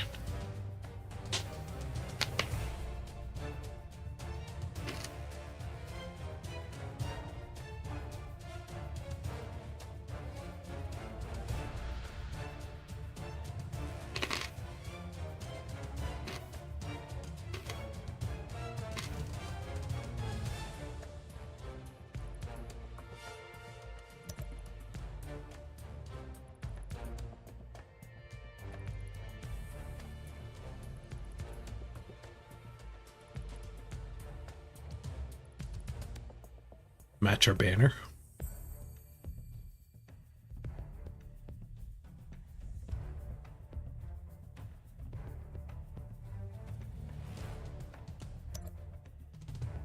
Do we have an opponent? But did she cheat in your last tabletop game? Oops.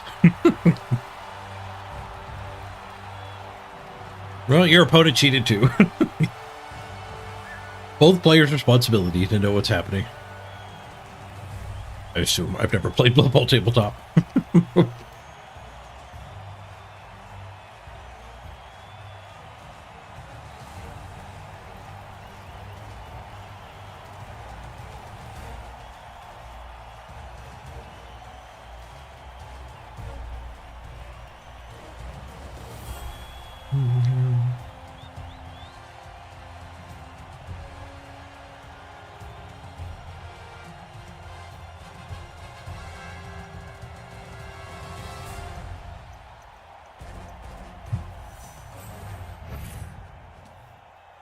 Ooh, Norse, nice.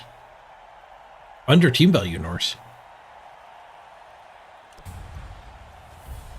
Probably a lot of loners involved. Nope, a lot of money involved. It's Lido Norse. 2 old foreigners and a bunch of Lidos. Tackle, dirty player, kick, and sure hands for skill ups. And block on the oops.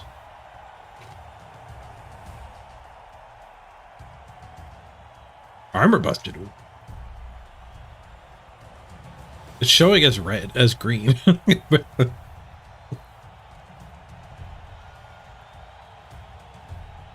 Pretty sure it's supposed to be red because it's negative.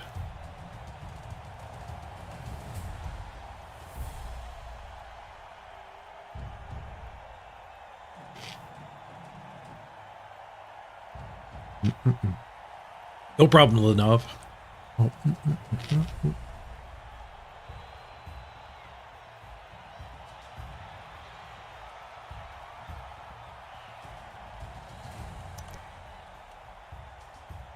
A minute to spend his 300k here.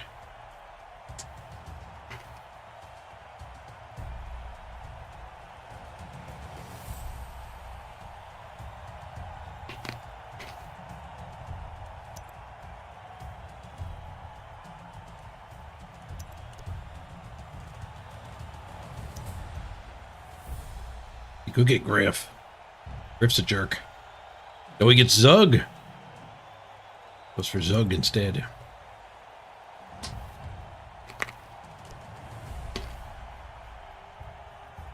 The armor busted Ulf just got shaved.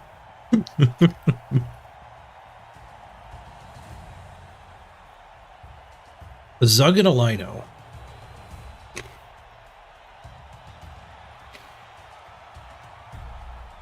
We got some work to do.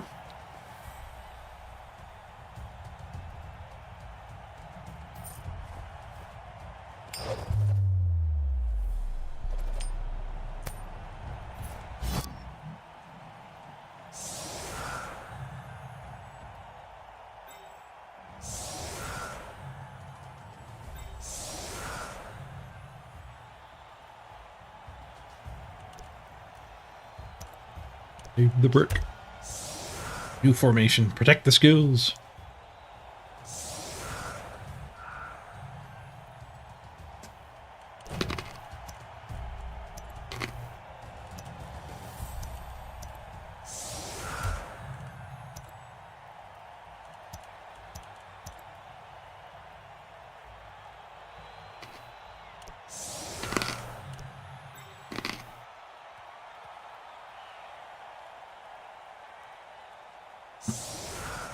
It's red here. It is confirmed to be a bad thing on this screen.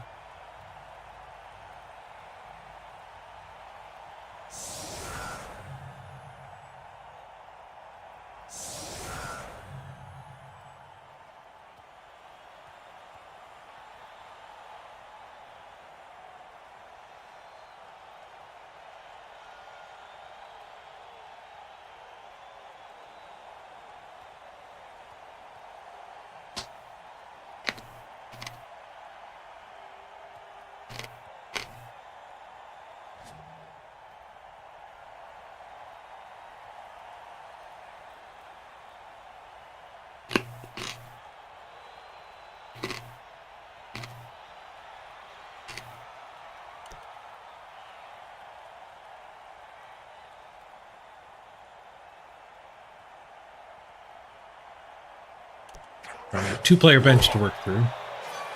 Ooh, fun kick. Moles under the pitch. Go for it. It's not free movement. And the moles say so.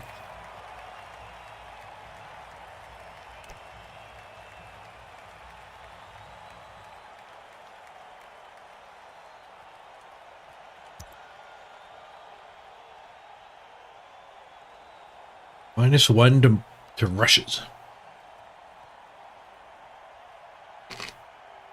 Their drunkards are having a rough time.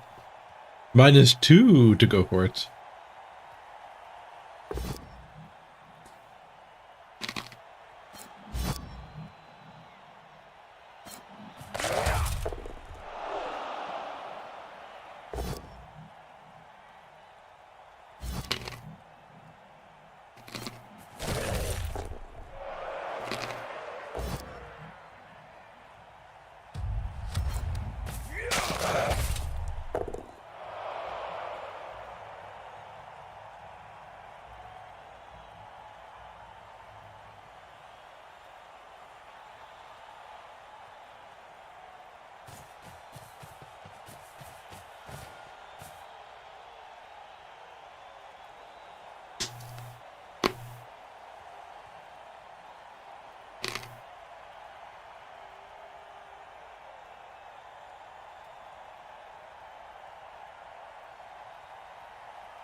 Zugs once per game. Get an extra +1 on the armor roll once per game.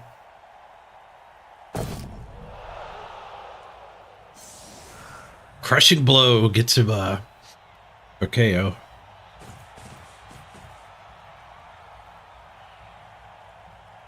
Womp womp.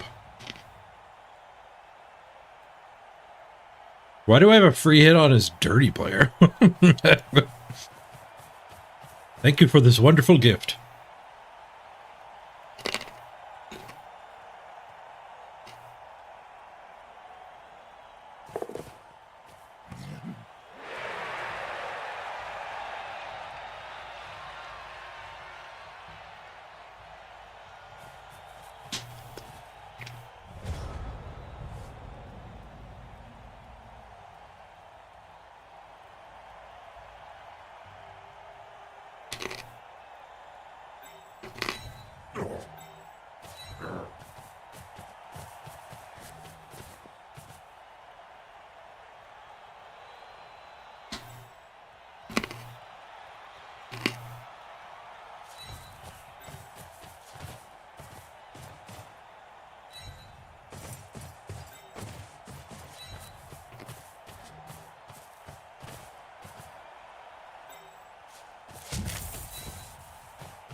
Goes to push.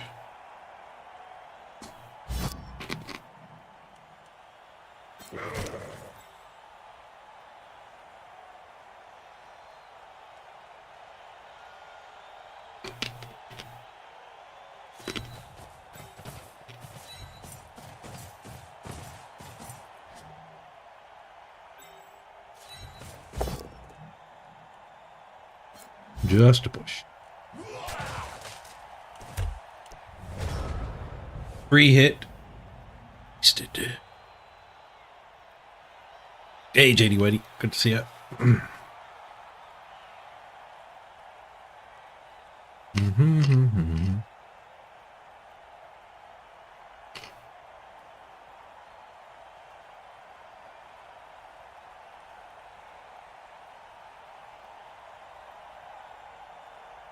You tried to go do the way some long multiplication the way you got taught in school on paper. Man, I haven't done that in forever.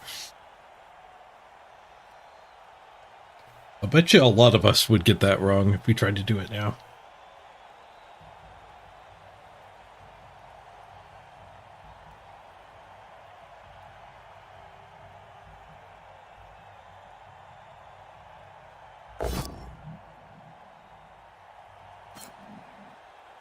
More video games should make you do long division, just so we stay up to speed.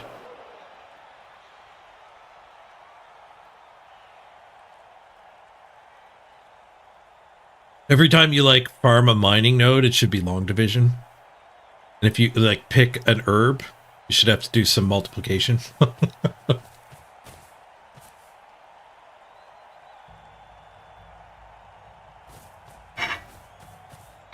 Solve for X when you try to skin some leather off an animal. Pretty sure you got it wrong back then as well.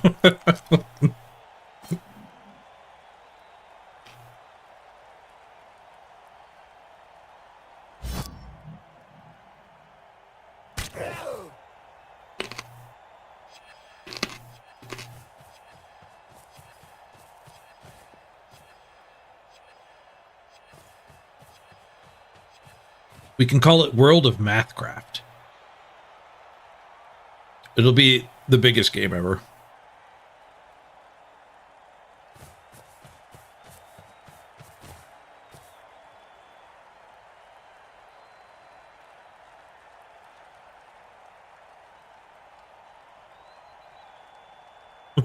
As a crafter gatherer in Final Fantasy XIV, you refuse this. Not playing a game to do freaking math here. The people do love math. Yeah, it's super popular. It'll be the biggest game ever.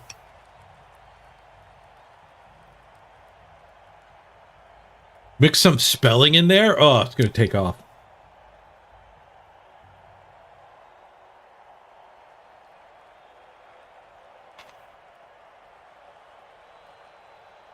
I mean, people like geography, right? GeoGuessr's a thing.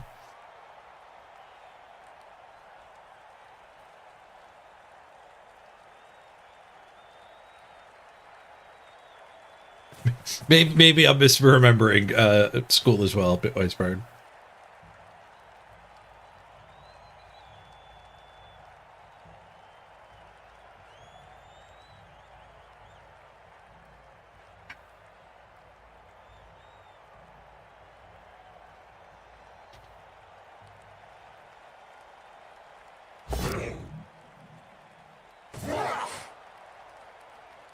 You lose out on some mats because you didn't show your work.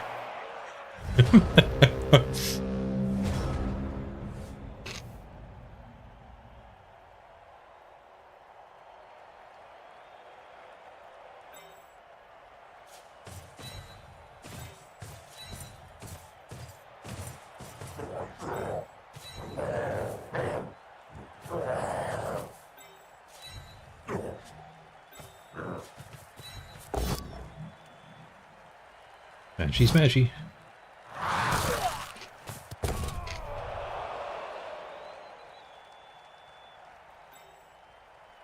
Can't quite make it to Zug. Leave Zug standing.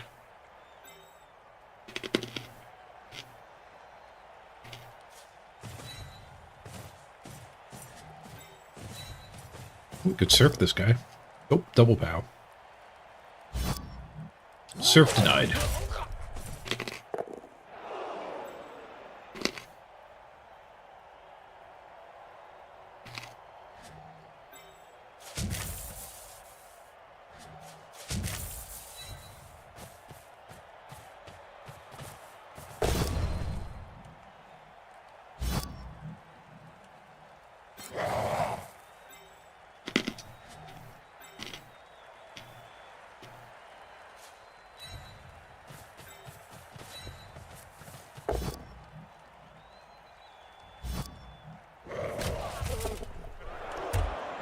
Norse are staying healthy.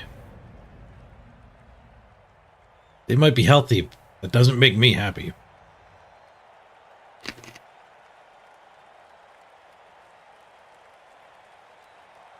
You forgot to add the 0.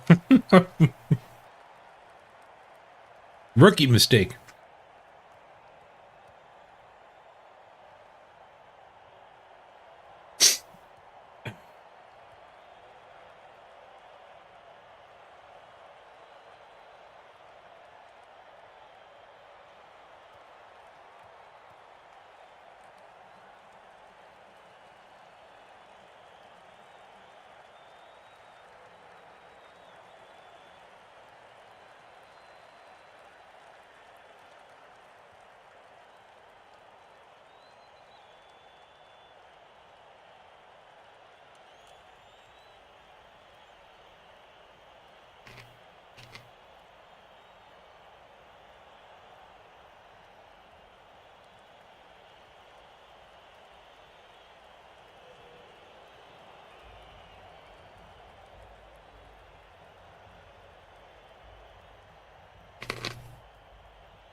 Opponent's having a long turn. Fine, I got 3 more olives to eat. I'm done with the crunchy food.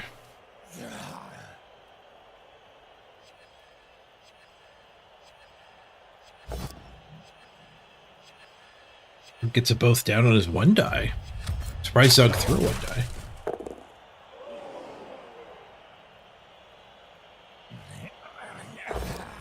There's a 2 die to hit one of these 2.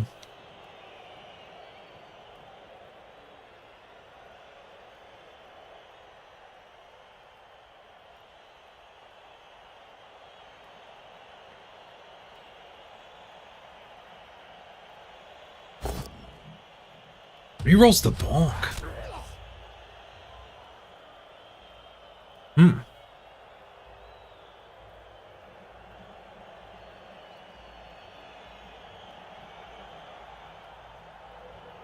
They do say that greed is good.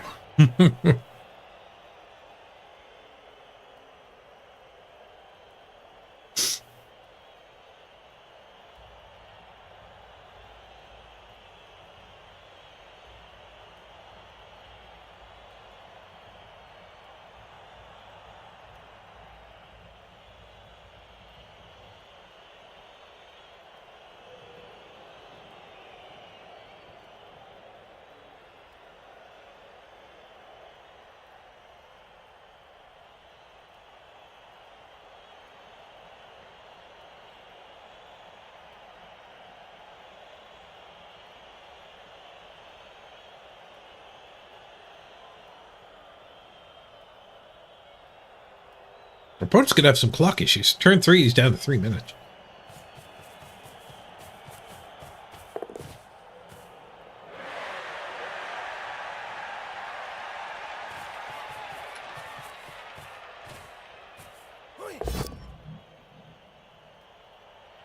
Handoff?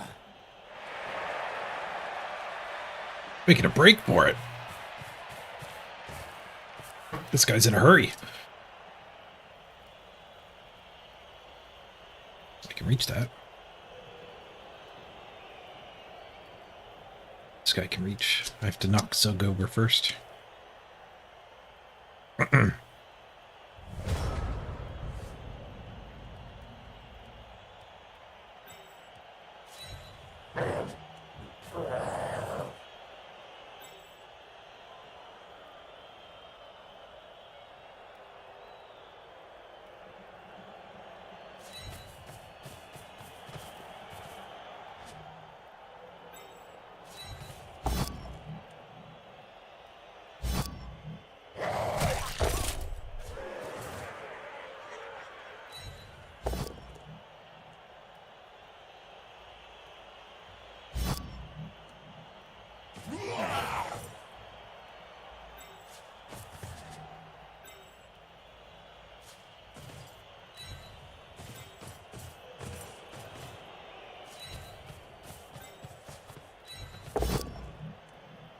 The mighty has fallen.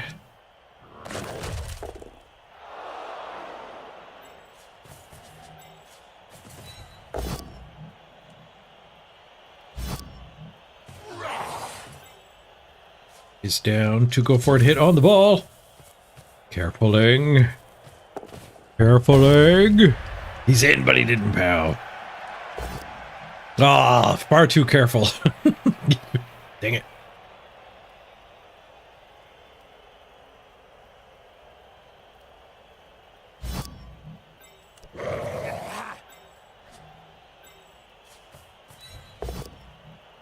And a 1-die skull. I did.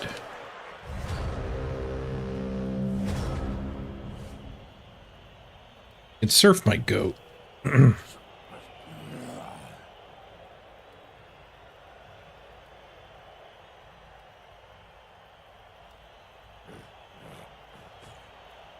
Well, if he scores quick, hopefully we get our KO back. Back to 11v11. Hey, LaBelle. I've had some bad dice attacking ball carriers today.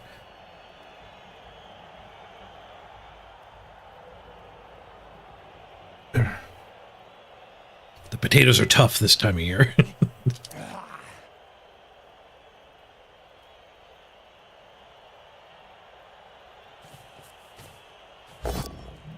Not surfed.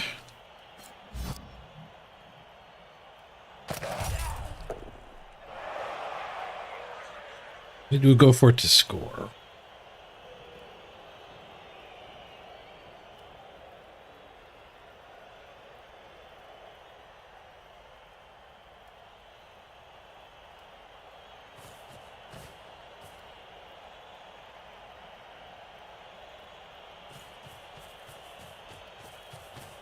No, he's gonna linger.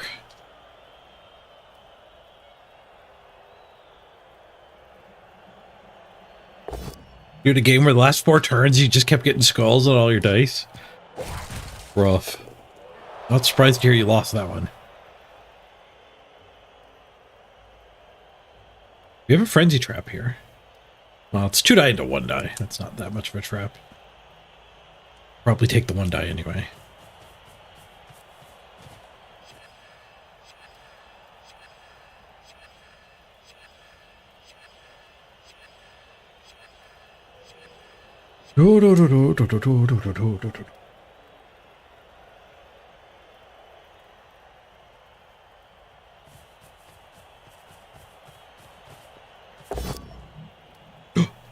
Frenzy trap.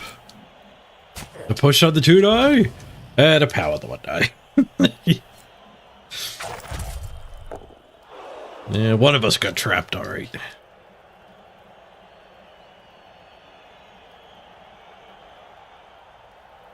Damn. From a 2 die of the ball into a pretty ugly situation now. We have like 1 die here. Oh, 1 die skull. That'll help. That'll help. So we'll get back so we can scare him into the end zone here. What's this and I can mark him.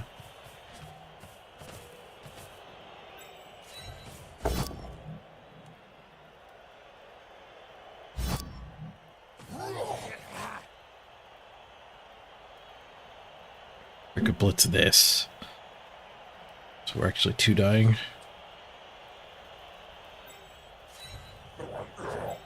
Yeah, let's blitz this one and mark him. Make him roll some dice. He's got no reroll left.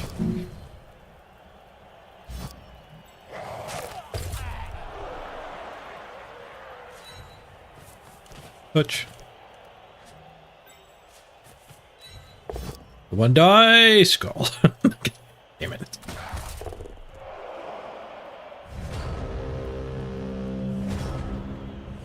One dice are not free attacks.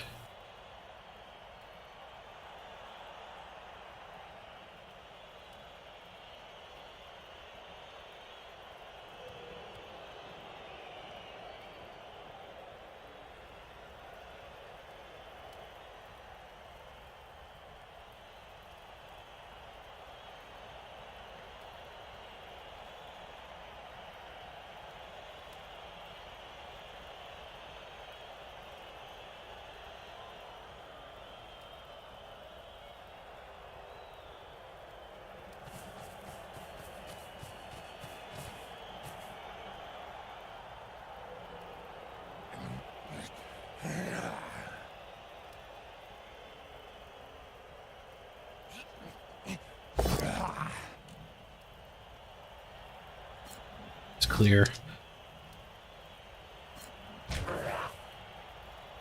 We'll get 4 to respond. 4 to respond is good. I'm assuming he's not interested in stalling, just from the way he played earlier. He probably wants to hit me with Zug first, though. Probably a lot of punches first.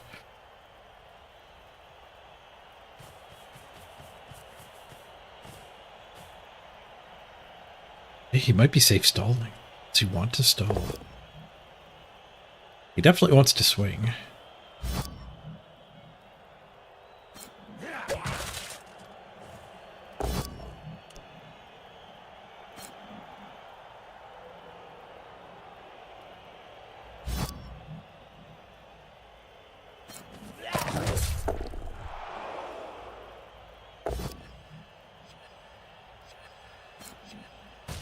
Okay, we tank the hit. Does he want 1 dies? Does.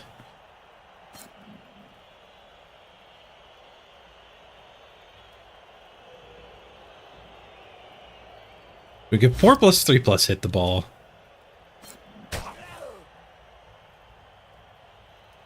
Oh, we get 3+2+2+ hit the ball and force the touchdown. Or maybe take a retry.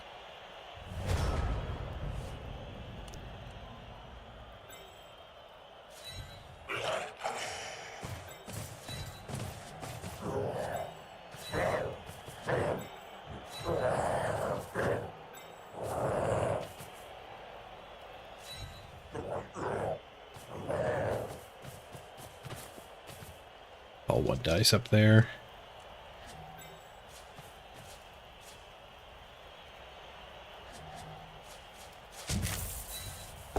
No retry. We'll do the force touchdown instead. Nope. Fail the dodge. Womp womp.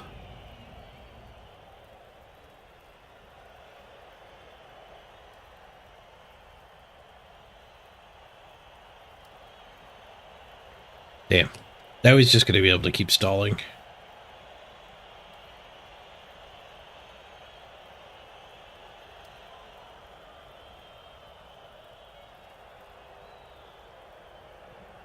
You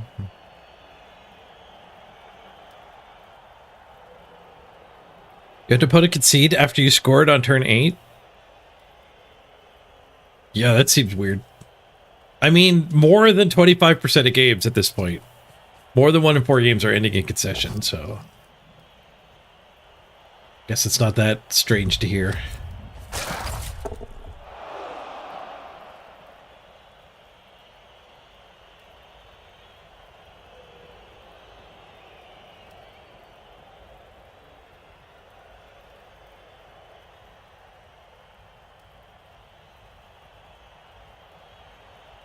People are conceding very aggressively for quite a while.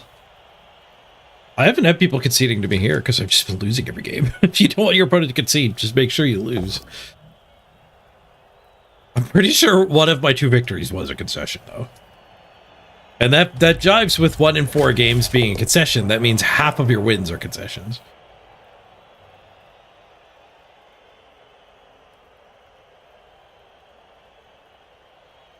Which actually fits with what this team has experienced.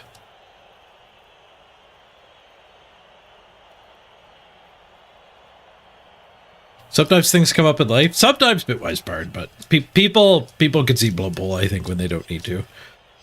Like, the concede rate is excessively high.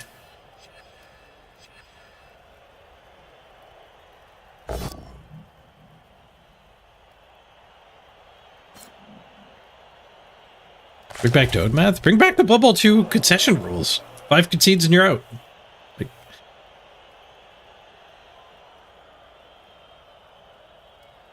5 concedes is plenty for IRL emergencies and power failures.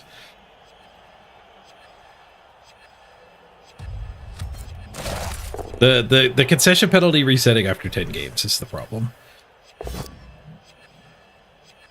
What dice go?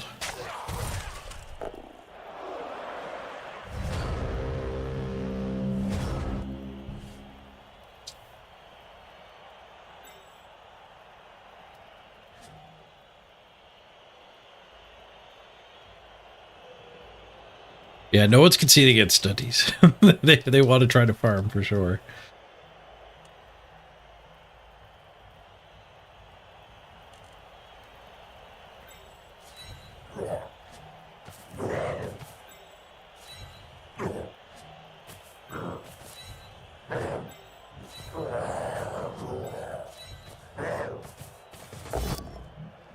Whoosh.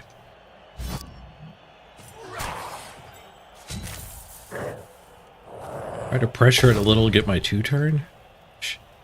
Push bowl. Are black orc stunties? No. Just goblins and halflings.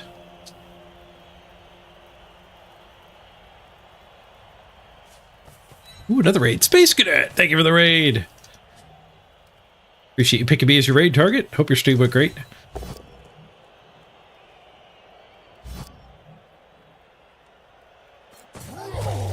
Smash knee!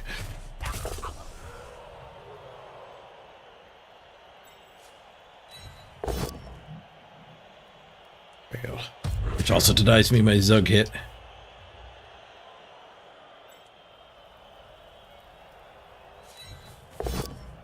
And failed dodge. Not our game. We did smash that guy's knee, though. He's turning around a little bit when Space Cadet shows up. Space Cadet brings the Norse injuries with him.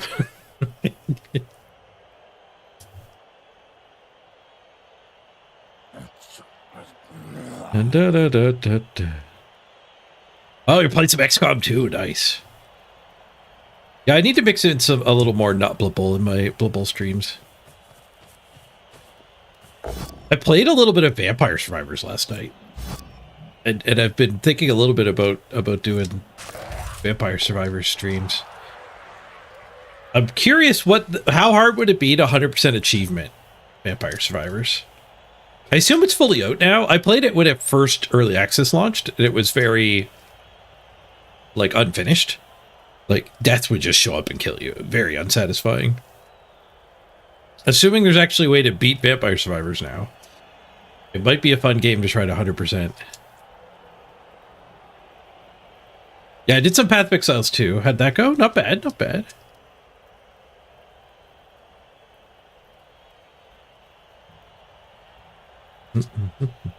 I got my witch rather far progressed, I think. Hardcore witch.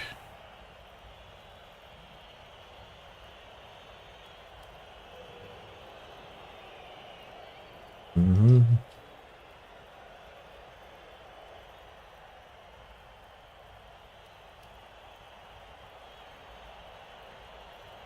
Mm-hmm. You think you actually need the DLC to 100% Vampire Survivors? That kind of sucks.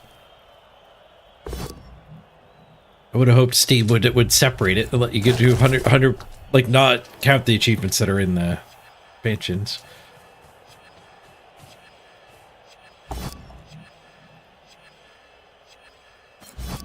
I kind of got that idea too, because when I went and played it last night for a round, it had reset my account.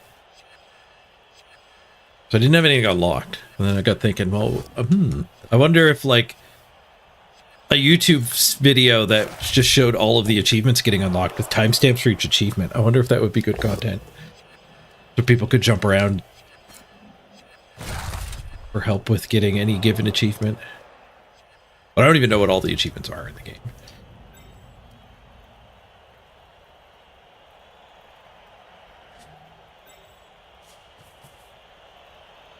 3+3+2+2+ is probably better than 4, 3, and a 2+. I guess we can tell now. 20%. 18%. Ah. With only one reroll, that probably still holds true.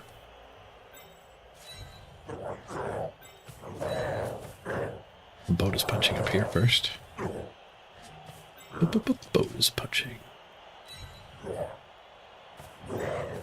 Kill the dirty player.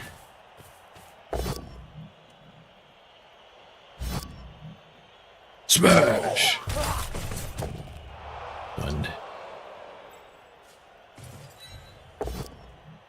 Whoosh.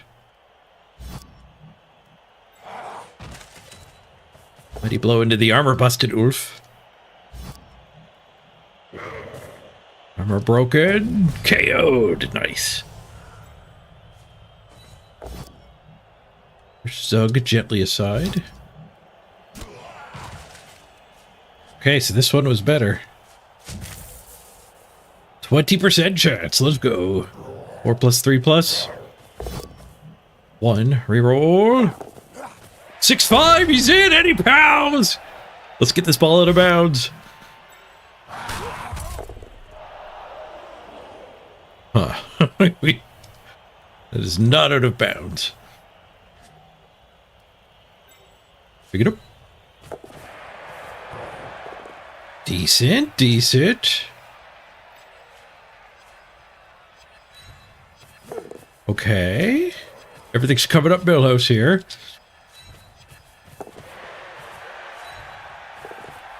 All right. Take that, stalling opponent. Stallers aren't ballers. Da, da, da, da, da, da, da, da.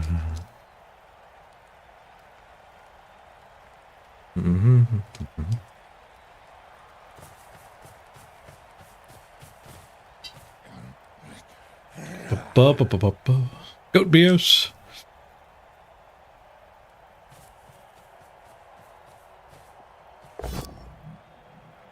It's the both down. We've got tackle zone possibilities here. Goes into a tackle zone. He's got no reroll for this. You want bonus punch first? Bonus punch. Go after my mighty blow. Do the 4 plus 3 plus. He's going for it. It's a 1! Ah, we stopped his drive. Oh, I cheered too early. That could have gone into the touchdown. Instead, we get to surf him. Although it's not a particularly good surf, given the bench. No, we have worked through the bench. We have worked through the bench.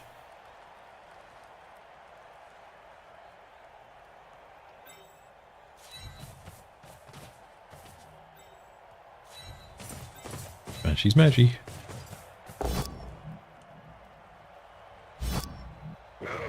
Mighty blow hits give me access to claw, though, potentially.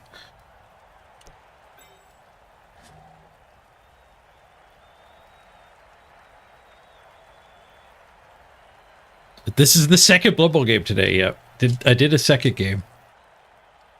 We got a couple of raids. I figure the raids are here for Blood Bowl, so.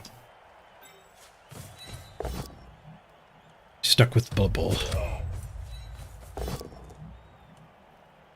Well, these hits definitely could have gone better. I guess we surf.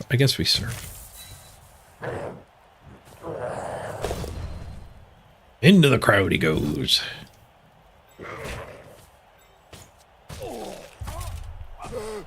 Nice. The crowd gets a removal.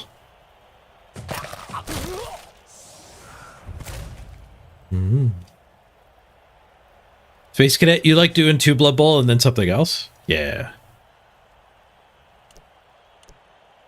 That's probably correct. Alright, we could do 2 Go Forts to get a 2 die. I think it's better just to do the 1 die. There you go. Just get straight to the skull. Oh yeah, there were moles under the pitch. The Go Forts were not good. All those Go Fort attacks on the ball, I forgot were 3 pluses until right now. That's why he was leaving them. They were moles.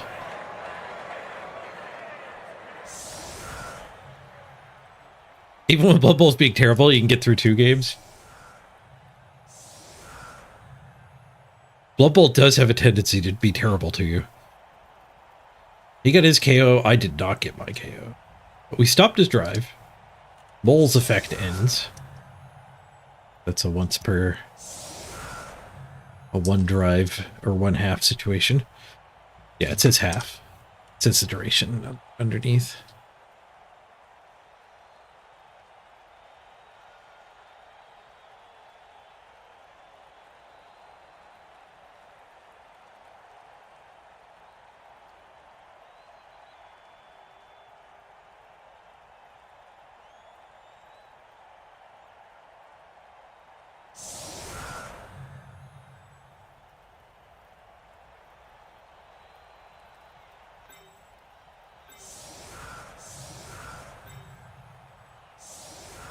Blow, mighty blow, mighty blow.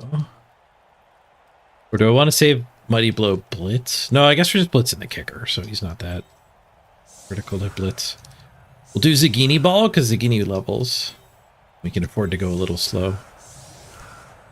Put the warrior as the one on the wing. Gets a blitz. Little tankier.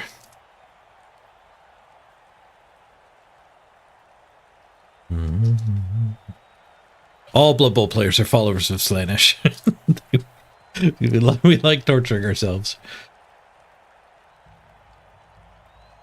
Blood Bowl, Tarkov. I seem to like games that hate their players. Although I did escape Tarkov. I have escaped Tarkov this wipe. I uninstalled it the other day.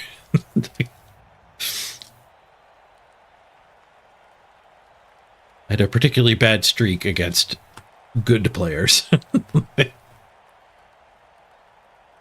I went back and played a little bit after the Oxydos unlocked, and I went to Shoreline to farm the generator event. There's a little like infinitely spawning scav trick you could do.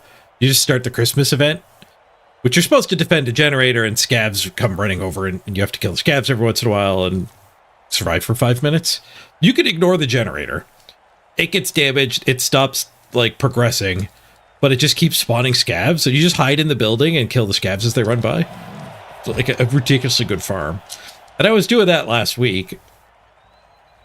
And then anyway, yeah, the Oxydos unlocked. So I went back to try to get my last couple Christmas balls to do the LEDX craft. But because the Oxydos unlocked, everyone got their keys for the resort. And yeah, the resort went from being kind of dead for doing the event to like, you know, like undeniably the hackers are farming it. Freaking cheaters.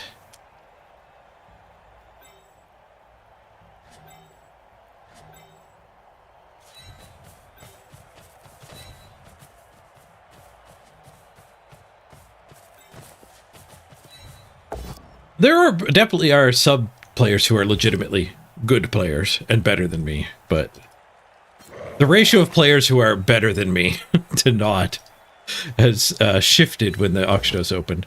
The Oxydos opening back up also means you can actually do your real money farming, which is why people, probably why half of the people are hacking in Tarkov just to make money. Anyway, I uninstalled it. I have escaped from Tarkov.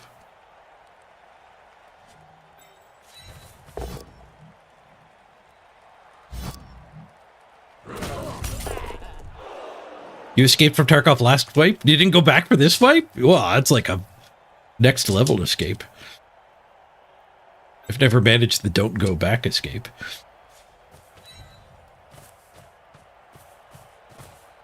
The only way to win is to not play.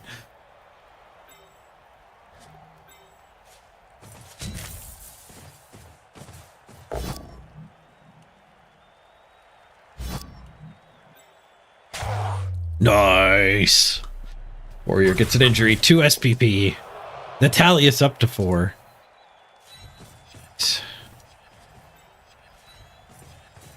It's nice play against Norse. Look at that injury box. Able to pick up the ball. Reroll fixed it. Bikini's got it.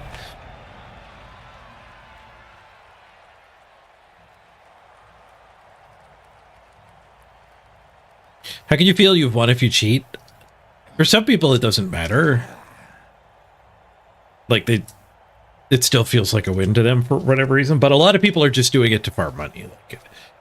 Like you just get a bunch of gold and people buy them on RMT sites. So you can just make like $7 an hour cheating at Tarkov, whatever the rate is.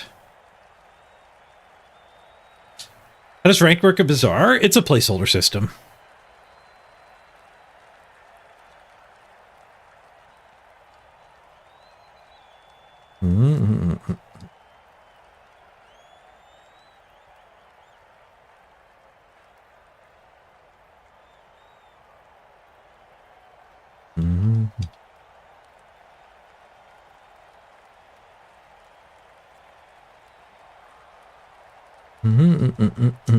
A lot of cheaters also get into the mentality of everyone else is cheating, so I should cheat too.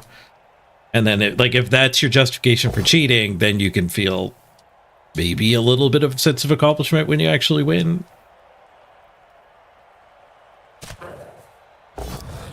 Maybe, I don't know. It's hard to get into the mind space of somebody else in general. Particularly somebody who's so different they're willing to ruin other people's fun to have fun themselves. Like, I'm sure a psychologist would have fun with that.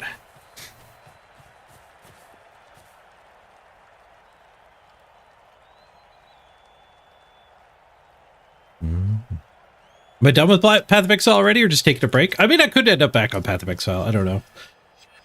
Path of Exile, I started streaming Path of Exile hoping I would be able to do longer streams without getting myself fatigued. Because it's a less brain-heavy thinky game, but I ended up being pretty beat after a 6-hour stream of it, so... He's out of time bank here. Like, we have hit the point where, like, well,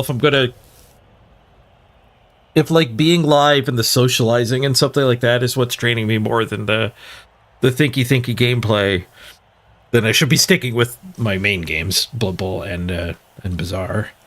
Like, Bazaar's got potential to grow a lot. Blood Bowl, like, I have a big loyal Blood Bowl audience. And when Bazaar goes free to play, I think it's got a lot of potential to grow quite a bit.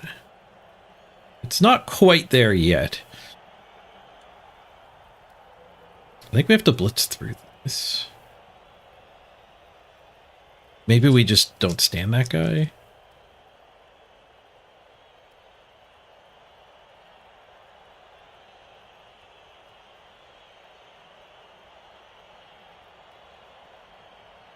Sociopaths probably enjoy cheating a lot too, yeah.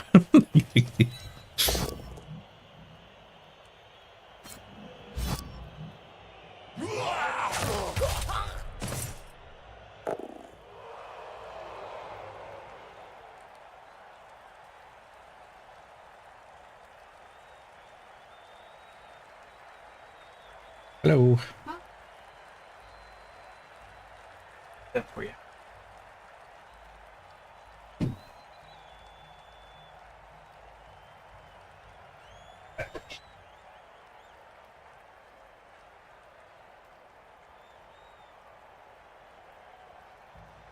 Or.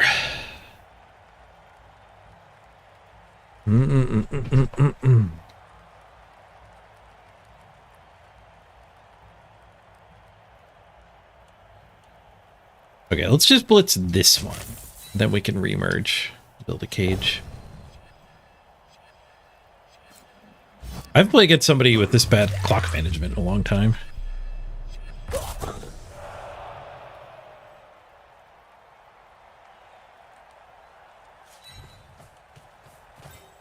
Can't build my cage that up.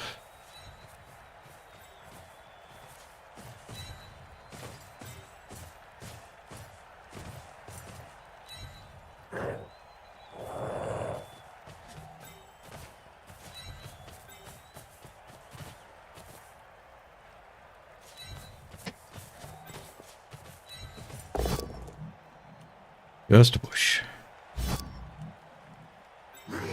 Okay, cage formed. Doubled up on the compromised corner. Also compromised by hits for sure. We'll just leave him down. If the Ulf Warner keeps pitting him, that's fine. I'll trade a rookie Lido for the Ulf Warner for the whole game, if that's what the opponent wants. It'll probably wander off this turn and mark something else.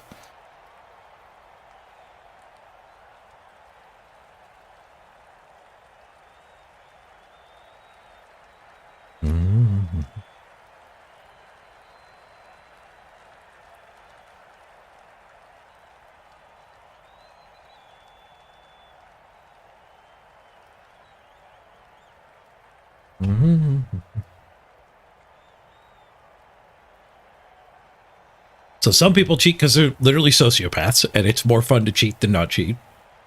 Some people cheat to make money.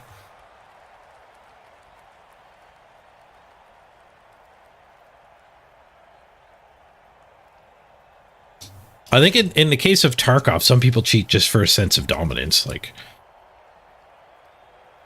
Like a lot, if you have voice chat on in Tarkov, a lot, like when people beat you, like they'll often mock you in voice chat instead of like you'll never get a GG. It will always be you know, some sort of taunt after people kill you. Like, so like if regular players in Tarkov are reveling in your misery, like those, it's not a big stretch for them to also cheat and still revel in your misery, right? Like,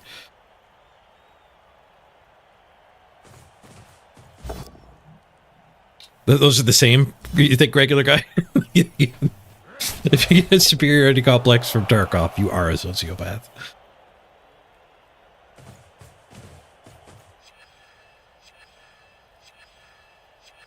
And like there are people who cheat too because they like, you could give up on the game, like, right? Like you could hit the point where you're like, there are too many cheaters in this game, I quit this game. And it is just a small step to be, well, you know what, I'm gonna go back and I'm gonna play it and I'm gonna cheat too because everyone is cheating. But there is a class of person there like that too, and that's the cheater who's not going to actually kill you. Those are the cheaters who will kind of like play nice, if that makes sense. They're not sociopaths. The sociopaths are just going to try to have their fun. There is a solution to actually having shooters that can't be cheaters. You have to do NVIDIA shadow play thing, where you don't run the game on your computer. You run the game on a server, and you just send the video to the player's computer and take the inputs back to the server. And then you could actually have a game where you can't cheat. The latency would suck, but there would be no cheaters. Just like you can't cheat in Blood Bowl. Like the game's not vulnerable to it because my computer doesn't know anything I don't know. You cheat in shooters because they're real time. Your computer knows things you don't know. And if your computer knows something, you can write a hack that will expose that something.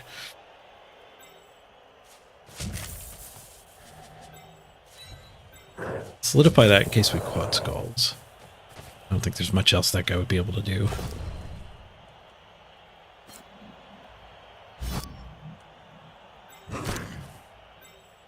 So, yeah, to make a first-person shooter where the computer only knows what it should know is basically impossible, but you can do it with that shadow play stuff.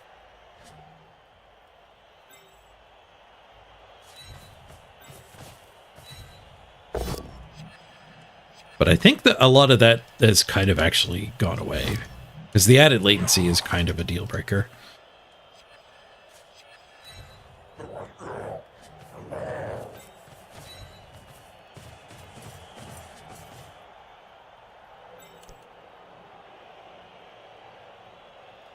Don't need this back corner supported.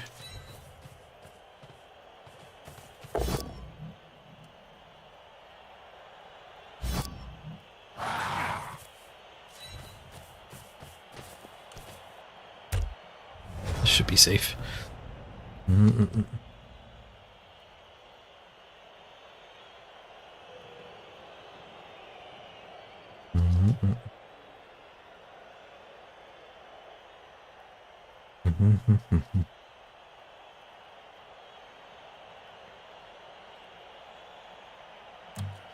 Yeah, I'm free. Hey, Fiona. Free balling.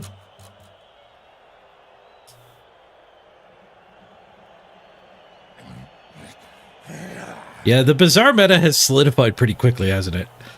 When this patch first came out, I had a lot of fun with it, and then I took a break, and I went back and played a game on yesterday's stream, and I definitely felt the knowledge gap. Like, I got crushed by somebody trying to do the same thing as me, and yeah, they've already figured it out more.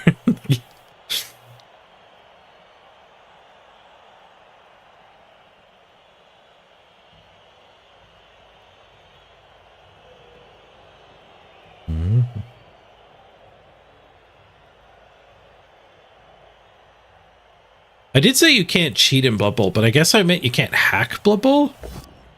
Like, people got caught cheating a couple seasons ago, but you have to do it kind of external to the computer game part. Like they were colluding, right? They were purposely spinning into each other and farming. So that's just as cheating as or a similar amount of cheating as a lot of first-person shooter hacking, but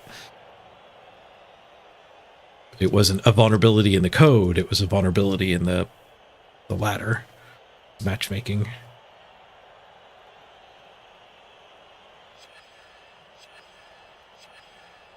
You should be able to blitz Zug away fairly easy.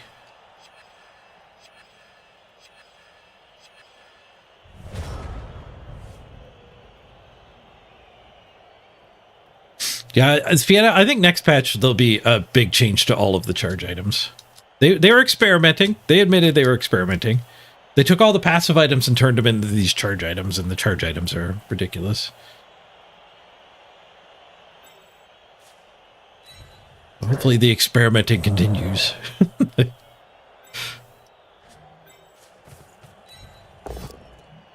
Whoosh. Don't love that push. Wonder if I just want to swing with this guy and leave him here. We're starting to run out of time a little bit.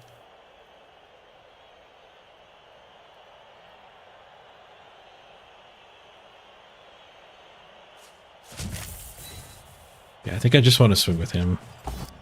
But I need to rescue these goats from the oofs.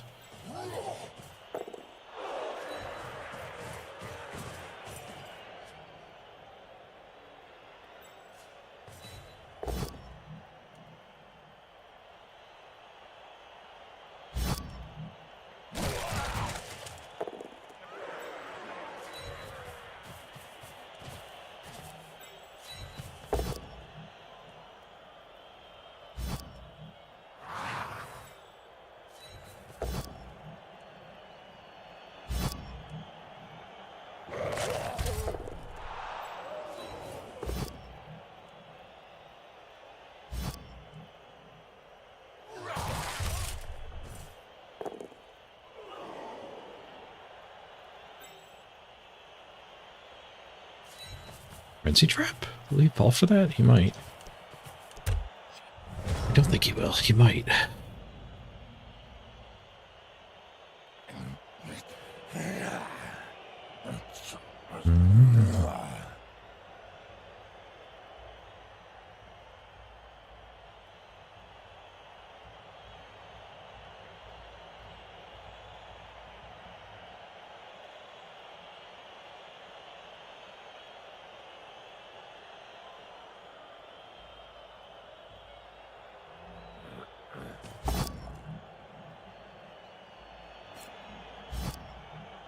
Zug back on the ball.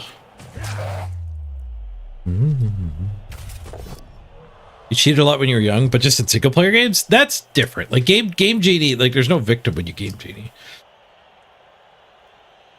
This next game on Tarp Shack, no. We have to get rid of that. There's still 4 turns left to play, including a set of line hits. We could lose somebody with SPP. Sorry, Tarpchak. Tarpchak was here earlier celebrating. He was still on the team, too. Rough break from Blood Bowl.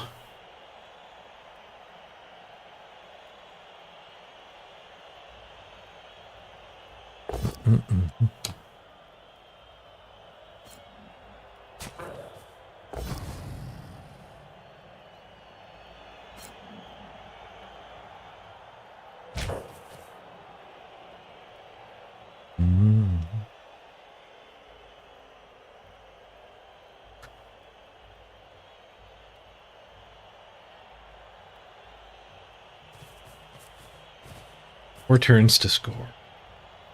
I can waste one more turn here, but that is the limit.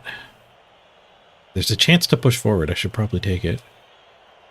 Ads incoming in a minute. Oh, I forgot the halftime ads again. God damn it. I haven't been streaming enough Blood Bowl to get the halftime ad habit going.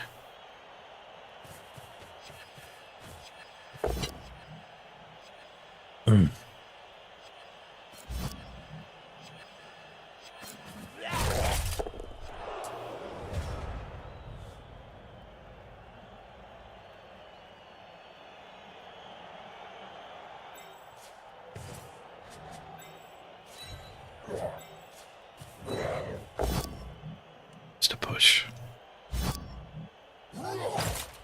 Good.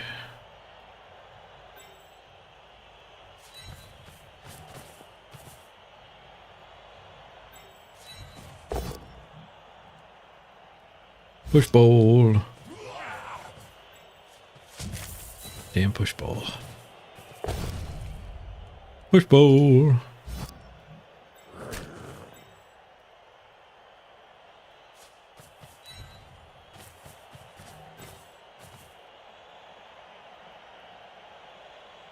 Run forward here? I don't think I potato. This guy comes for me.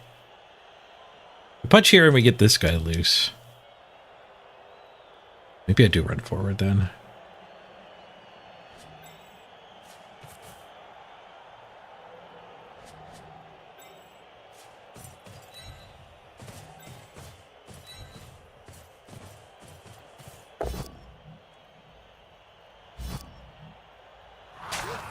Pow to pow.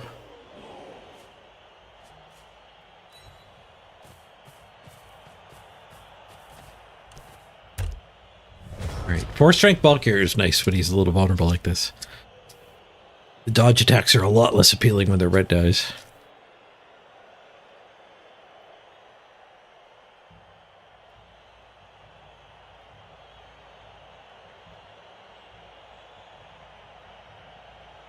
Dooley's got a 6.1% win rate average compared to 4.8. Like win count average. That's a lot higher. I didn't realize Dooley was that strong this patch.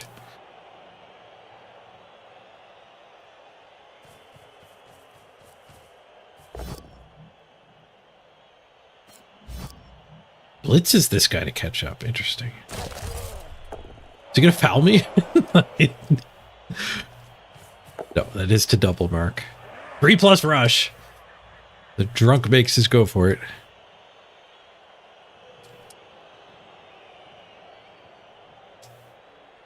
Is that the mod's total data or just your experience? Sounds like total data.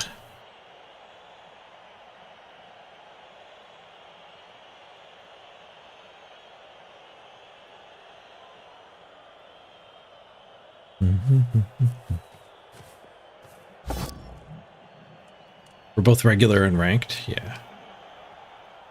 I mean, I only ever play ranked now. You go infinite in that game pretty easily. Once you unlock the other heroes. I guess it depends how often you're using the free once per day. Like if you're hooked on the game and doing 10 games a day, you're probably more likely to run out. Infinite or not, and always playing ranked are dependent on your win rate, the amount of games you play a day. Probably the amount of games you play a day more than your win rate.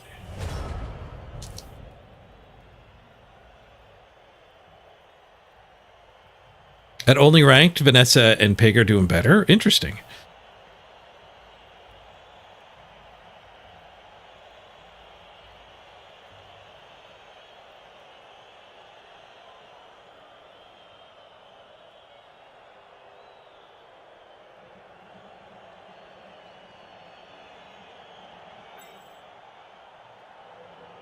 I think we're just swinging with the ball this turn. It's a problem though, because this guy can get freed.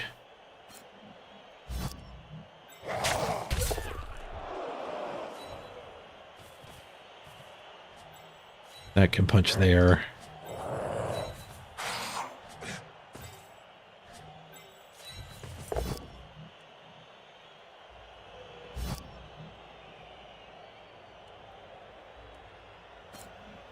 Hey, an armor break, huge. Even if it's a stun, it's big. It is just a stun.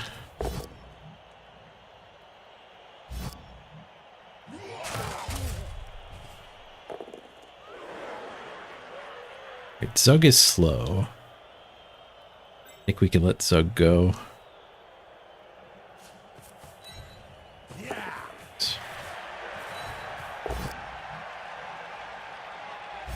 Gets this guy loose. Another stun.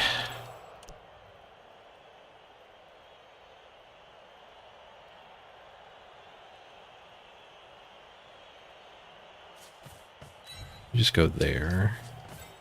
Means we can dodge this one too. I think that's worth rerolling. Got one reroll left for the final push.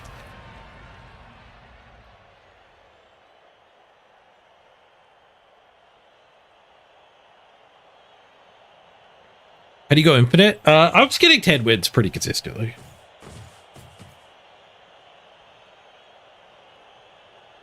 I think the game was a lot easier before. It's just a phenomenon in card games and tactic games in general. When you're playing when the game is hype and new and the meta is unsolved, you just have a much higher win rate. Like, I noticed it when I used to play Magic Online sealed decks. Like, if I did a sealed deck at a pre-release, I would kick ass. Like, I would be positive win rate, like positive expected value easily. But if I went two months into a set and tried to go infinite playing limited, I didn't have a chance. And it took me a little while to realize what was going on. And that's like, there's more people playing when it's new. The people who are playing don't know exactly what to do. And you just kind of like, it's just an easier environment. I have to blitz through this guy. Oh no, we can set up a chain, maybe?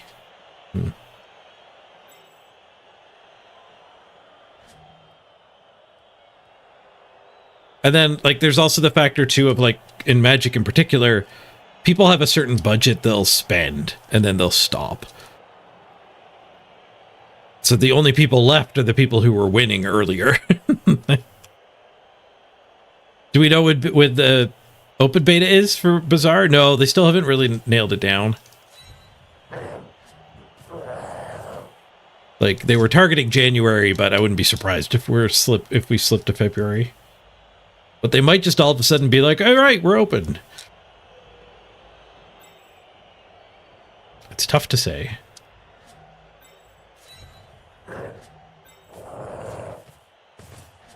Need a scoring threat. We're just going to blitz through with the ball. And then this guy can follow and be... No, this guy should go first.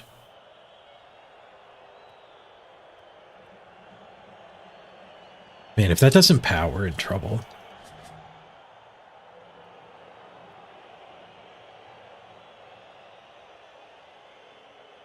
12, 11, 10, 9, 8.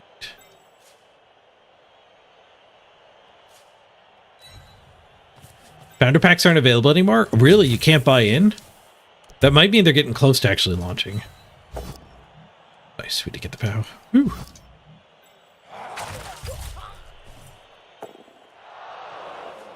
If I go here, I actually block both of these guys' dodge.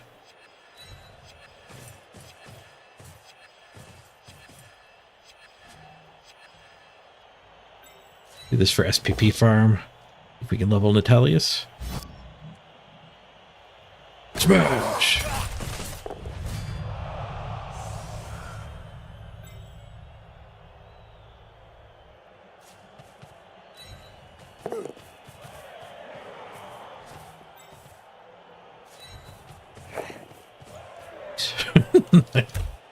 A lot of reinforcements back. Is the enemy team some sort of low value build? Yeah, Linos and Oofs is all they've got. They were 300,000 behind and took a Zug. So it's some sort of Lino attempt.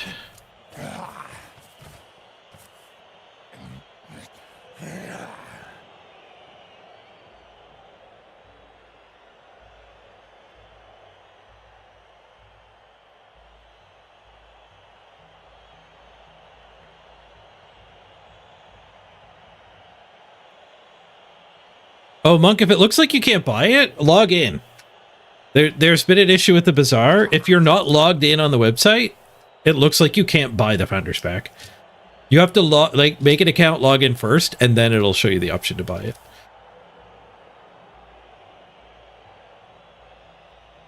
And if you're not logged in, it is confusing the way that the store looks.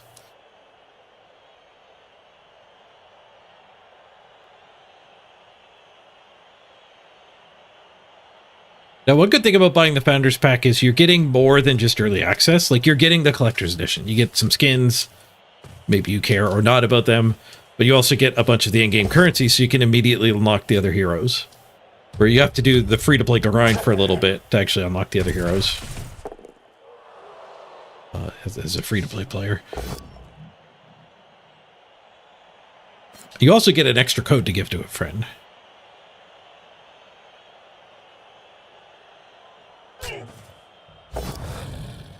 Wolf Warner on the ball.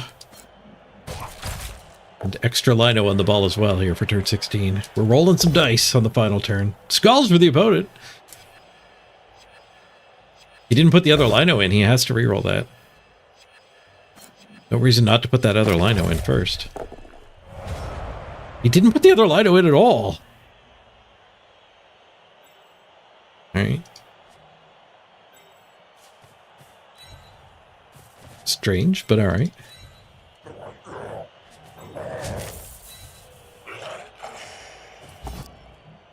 Skulls. Go away, Skulls! Trying to win a game here. Third skull, but luckily not a fourth. We got a POW. Reroll spent. Let's just jam it in. I would have taken a bonus punch, I think, otherwise, but not risking the 1 in 9.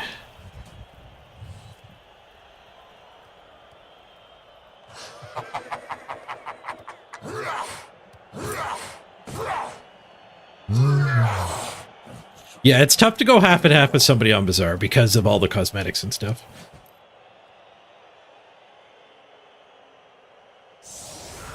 I think it's like $30, so like 20-10 probably makes more sense.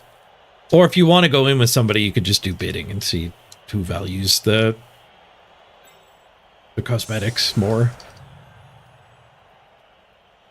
I did that once with some friends when we moved into an apartment. And 2 of the rooms were pretty big, and one of the rooms was quite a bit smaller. So we bid for who was willing to take the least discount to actually get the other room. The bidding actually didn't last very long. I was explaining my idea, and I was like, so for example, if I'm like, I'll pay like $70 a month if I get the small room, and then we can all bid for who's willing to take the least discount.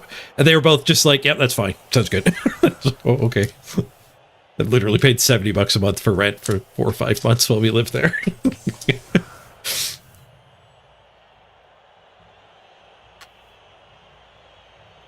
It was a fair bit. It was like half the size. The other rooms were quite big. But it was enough room for my bed and my computer desk. What more do I want?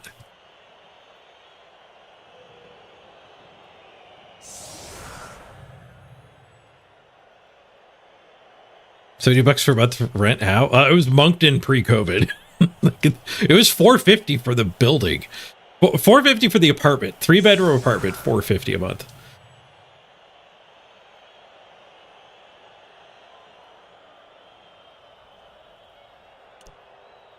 Yeah, regular guy. New Brunswick used to be insanely underpriced. COVID fixed it. Fixed it. Rent's absurd here now. My first mortgage, when I bought a duplex. I bought a duplex that has 2 2-bedroom units in it. And my mortgage was less than my rent in that place. Like the total rent. The rent for all 3 of us.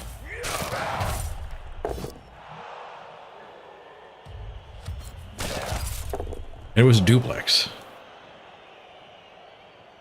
Yeah, houses are like 3 times expensive as they used to be now. COVID hit and all the Ontarians wanted to move out east.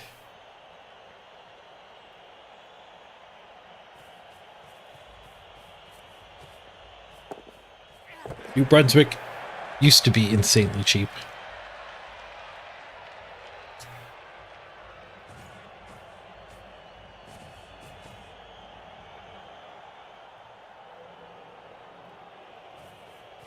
Turn 16 foul!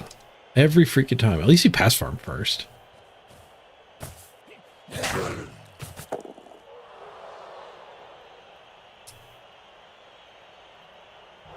think it's been every game since I came back. It's been the turn 16 fouls.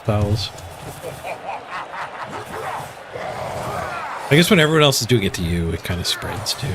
Like the concession problem. you shouldn't not concede. That when you get conceded to so often, it just spreads.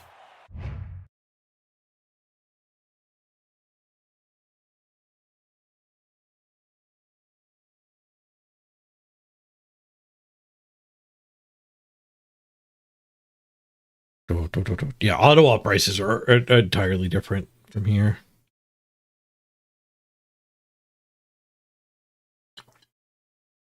Wow, 650K for that one, and you can remember back in 2014, new builds with bigger places for 280K. Yeah, housing prices went insane.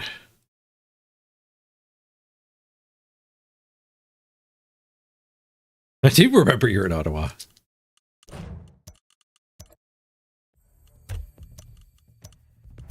So Canadians got to remember each other.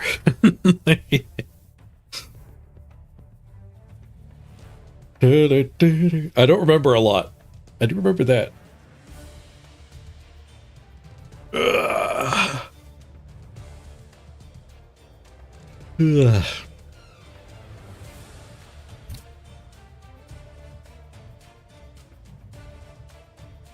I remember hearing the argument about like housing cost kind of going crazy. It stems from the fact that like the cost of your house, in theory, like it used to be, like if you go back to the 50s or whatever, I don't know how far back you have to go, but at one point the cost of a house was literally like the utility of living in it. Like the utility of living in a house was the market value of the house, right? Makes sense, right? Like I need to live somewhere. The utility of that is the value of that. Well, somewhere along the lines, it became very normal to just buy multiple houses and rent them all. So now the value of a house turned into not the utility of living in it, but how much value can you get from renting it? And that turned out to be like higher, especially as you have housing shortages in areas and stuff. The rent prices get pushed up. So like that was one of the things that pushed the value of homes up. And then we hit another tier of like the value of a home became the Airbnb value. So not the monthly rent to a renter, a long-term renter, but like what can you get from this day-to-day, weekend-to-weekend Airbnb value of a home? And that pushed the value like through the roof. And like there's whole like downtown areas in places that used to be bustling, like European cities to North American cities, but like entire banks of skyscrapers are now just Airbnbs. Nobody lives there. So like on the weekends they're busy, and that like on a Tuesday afternoon there's just literally nobody in like these what used to be busy like shopping squares and like just people walking around at the bases of skyscrapers. There's just literally nobody there now in the weekdays because it's just bought up by Airbnb corporations. It's not great. It's not great. Because you do need to live somewhere, and now you're competing against that instead of the value of a place to live.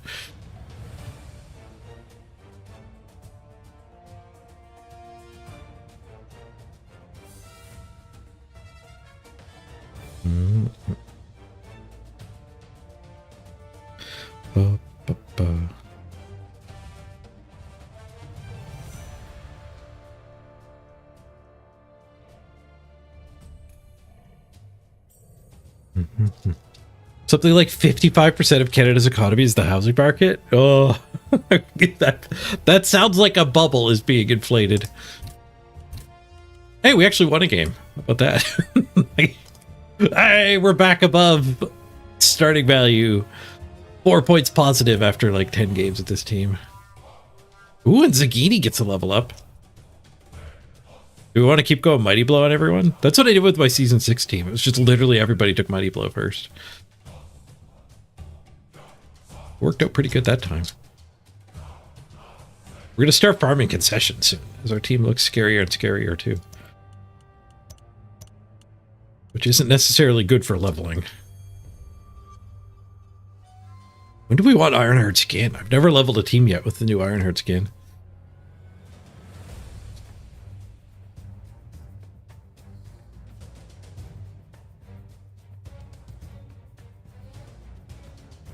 Yeah, LawBell, where you're at in Europe, they're going way up too. Yeah, and I think it's because Airbnb's everywhere, right? I think there's some Asian countries where housing is just like a human right. Like you just get a house. It's not like literally everywhere. But anywhere with an open market, the open market is Chinese corporations get to buy up skyscrapers as Airbnbs, and it's like profitable, so why wouldn't they? Rich people got to do something with their money. They might as well buy up your housing and raise your rent.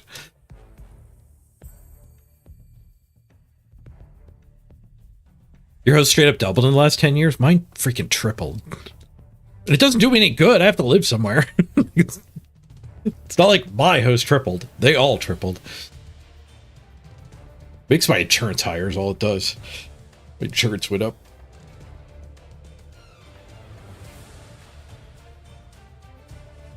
Yeah, New Brunswick got insane jump the retail values. Because we were so much lower than everyone else, I think. What are we at? 3.5 hours? Bad stream.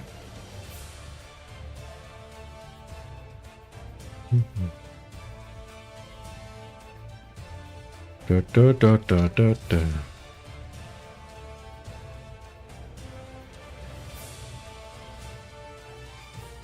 Oh, nice, regular guy. You locked in before things went up? Sweet. Like 3% is really good right now.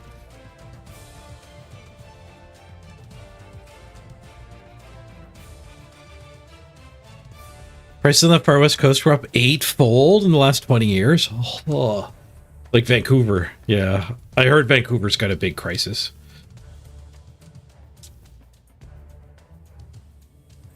I've heard some Vancouverians talking about like the market is just so absurd. It's like everyone's kids have to leave.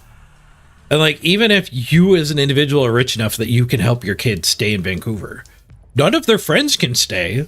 Like, what is the life for these kids? Like, housing is literally unaffordable. It's out of the bracket of anyone in their 20s. You just can't.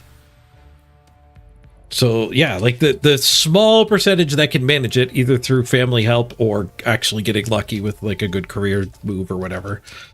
Like, all of their friends are going to be gone. All of their friends had to move up north or out east or whatever. It's crazy. Somebody leveled, didn't they? Who leveled? I thought somebody got Mighty Blow. Tarpcheck died. Rest in peace, Tarpcheck. Rest in peace. He didn't die. Okay. Cut the sad music. He's still part of the organization. He can be our defensive manager. Not dead, just a career ender. I guess I already did the level up. I already picked it. I autopiloted it for Mighty Blow. Good. My autopilot is well tuned.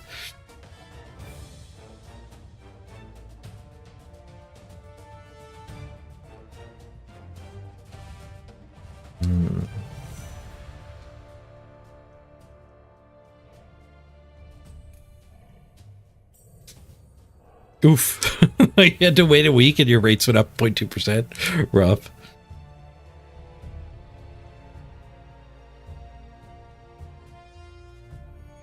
I went variable when I did it, but I did mine like over 10 years ago. So in the last couple of years, it's jumped up a little, but I paid more interest when it was lower by being variable. Exclamation mark high. Hey, Bosco, thank you for the 300 bits. Very generous. Thank you very much. But it's not a choice of like, do you lock in or not? It's like, do you want to lock in at like 1%, 1.5% lower? Or lock in at a higher rate or be variable with a lower starting point? So the lower starting point was way too tempting. And historically, it's been correct to be variable, not locked in. But it's been historically significant in the last few years.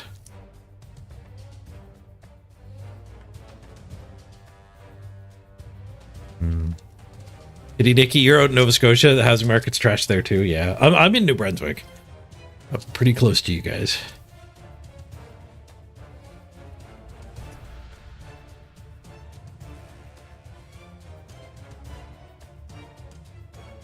Mm-hmm.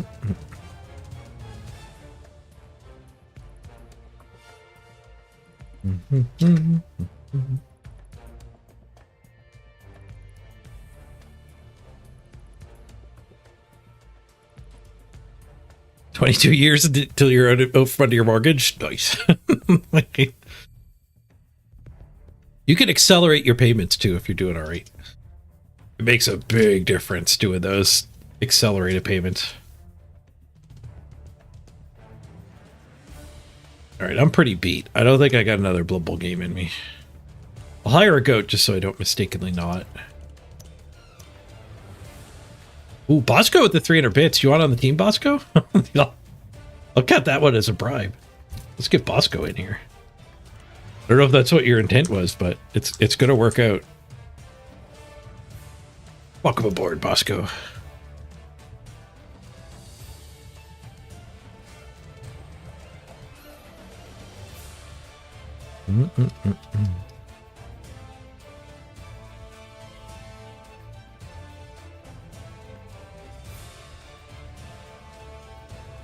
You'll take it? Glad to have you on board.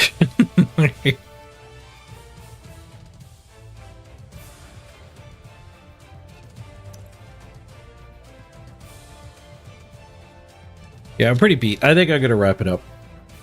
I feel dehydrated today. You can kind of tell my sleep apnea mask left lines on my cheeks. I don't think they're there anymore, but sometimes when I go live, like I've been up for an hour and I still have these lines. And that's because of dehydration. If you're dehydrated, you get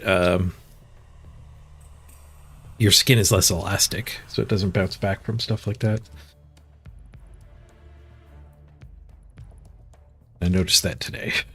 And I feel pretty beat today. Yesterday I felt a lot better.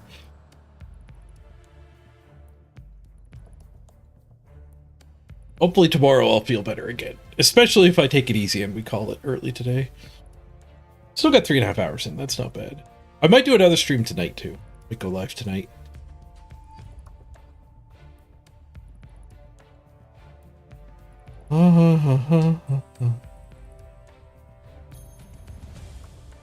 F property taxes? Yeah, like 3K a year.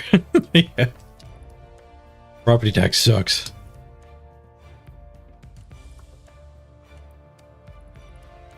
All right, let's roll the credits. Thank you very much for joining me, everybody. I'm going to go decompress and relax a little bit. Oops. Oops. Hitting buttons here. Hitting the wrong buttons. Going nuts. All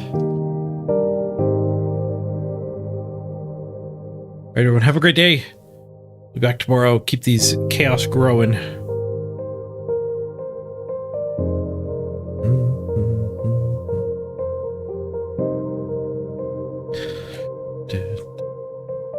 Thank you, Falcon and Bosco. Lots of subs to Ghost Cafe, Tom Tech, ZD Speedy, and Eagle. Thank you all very much for the support. I appreciate it, everybody.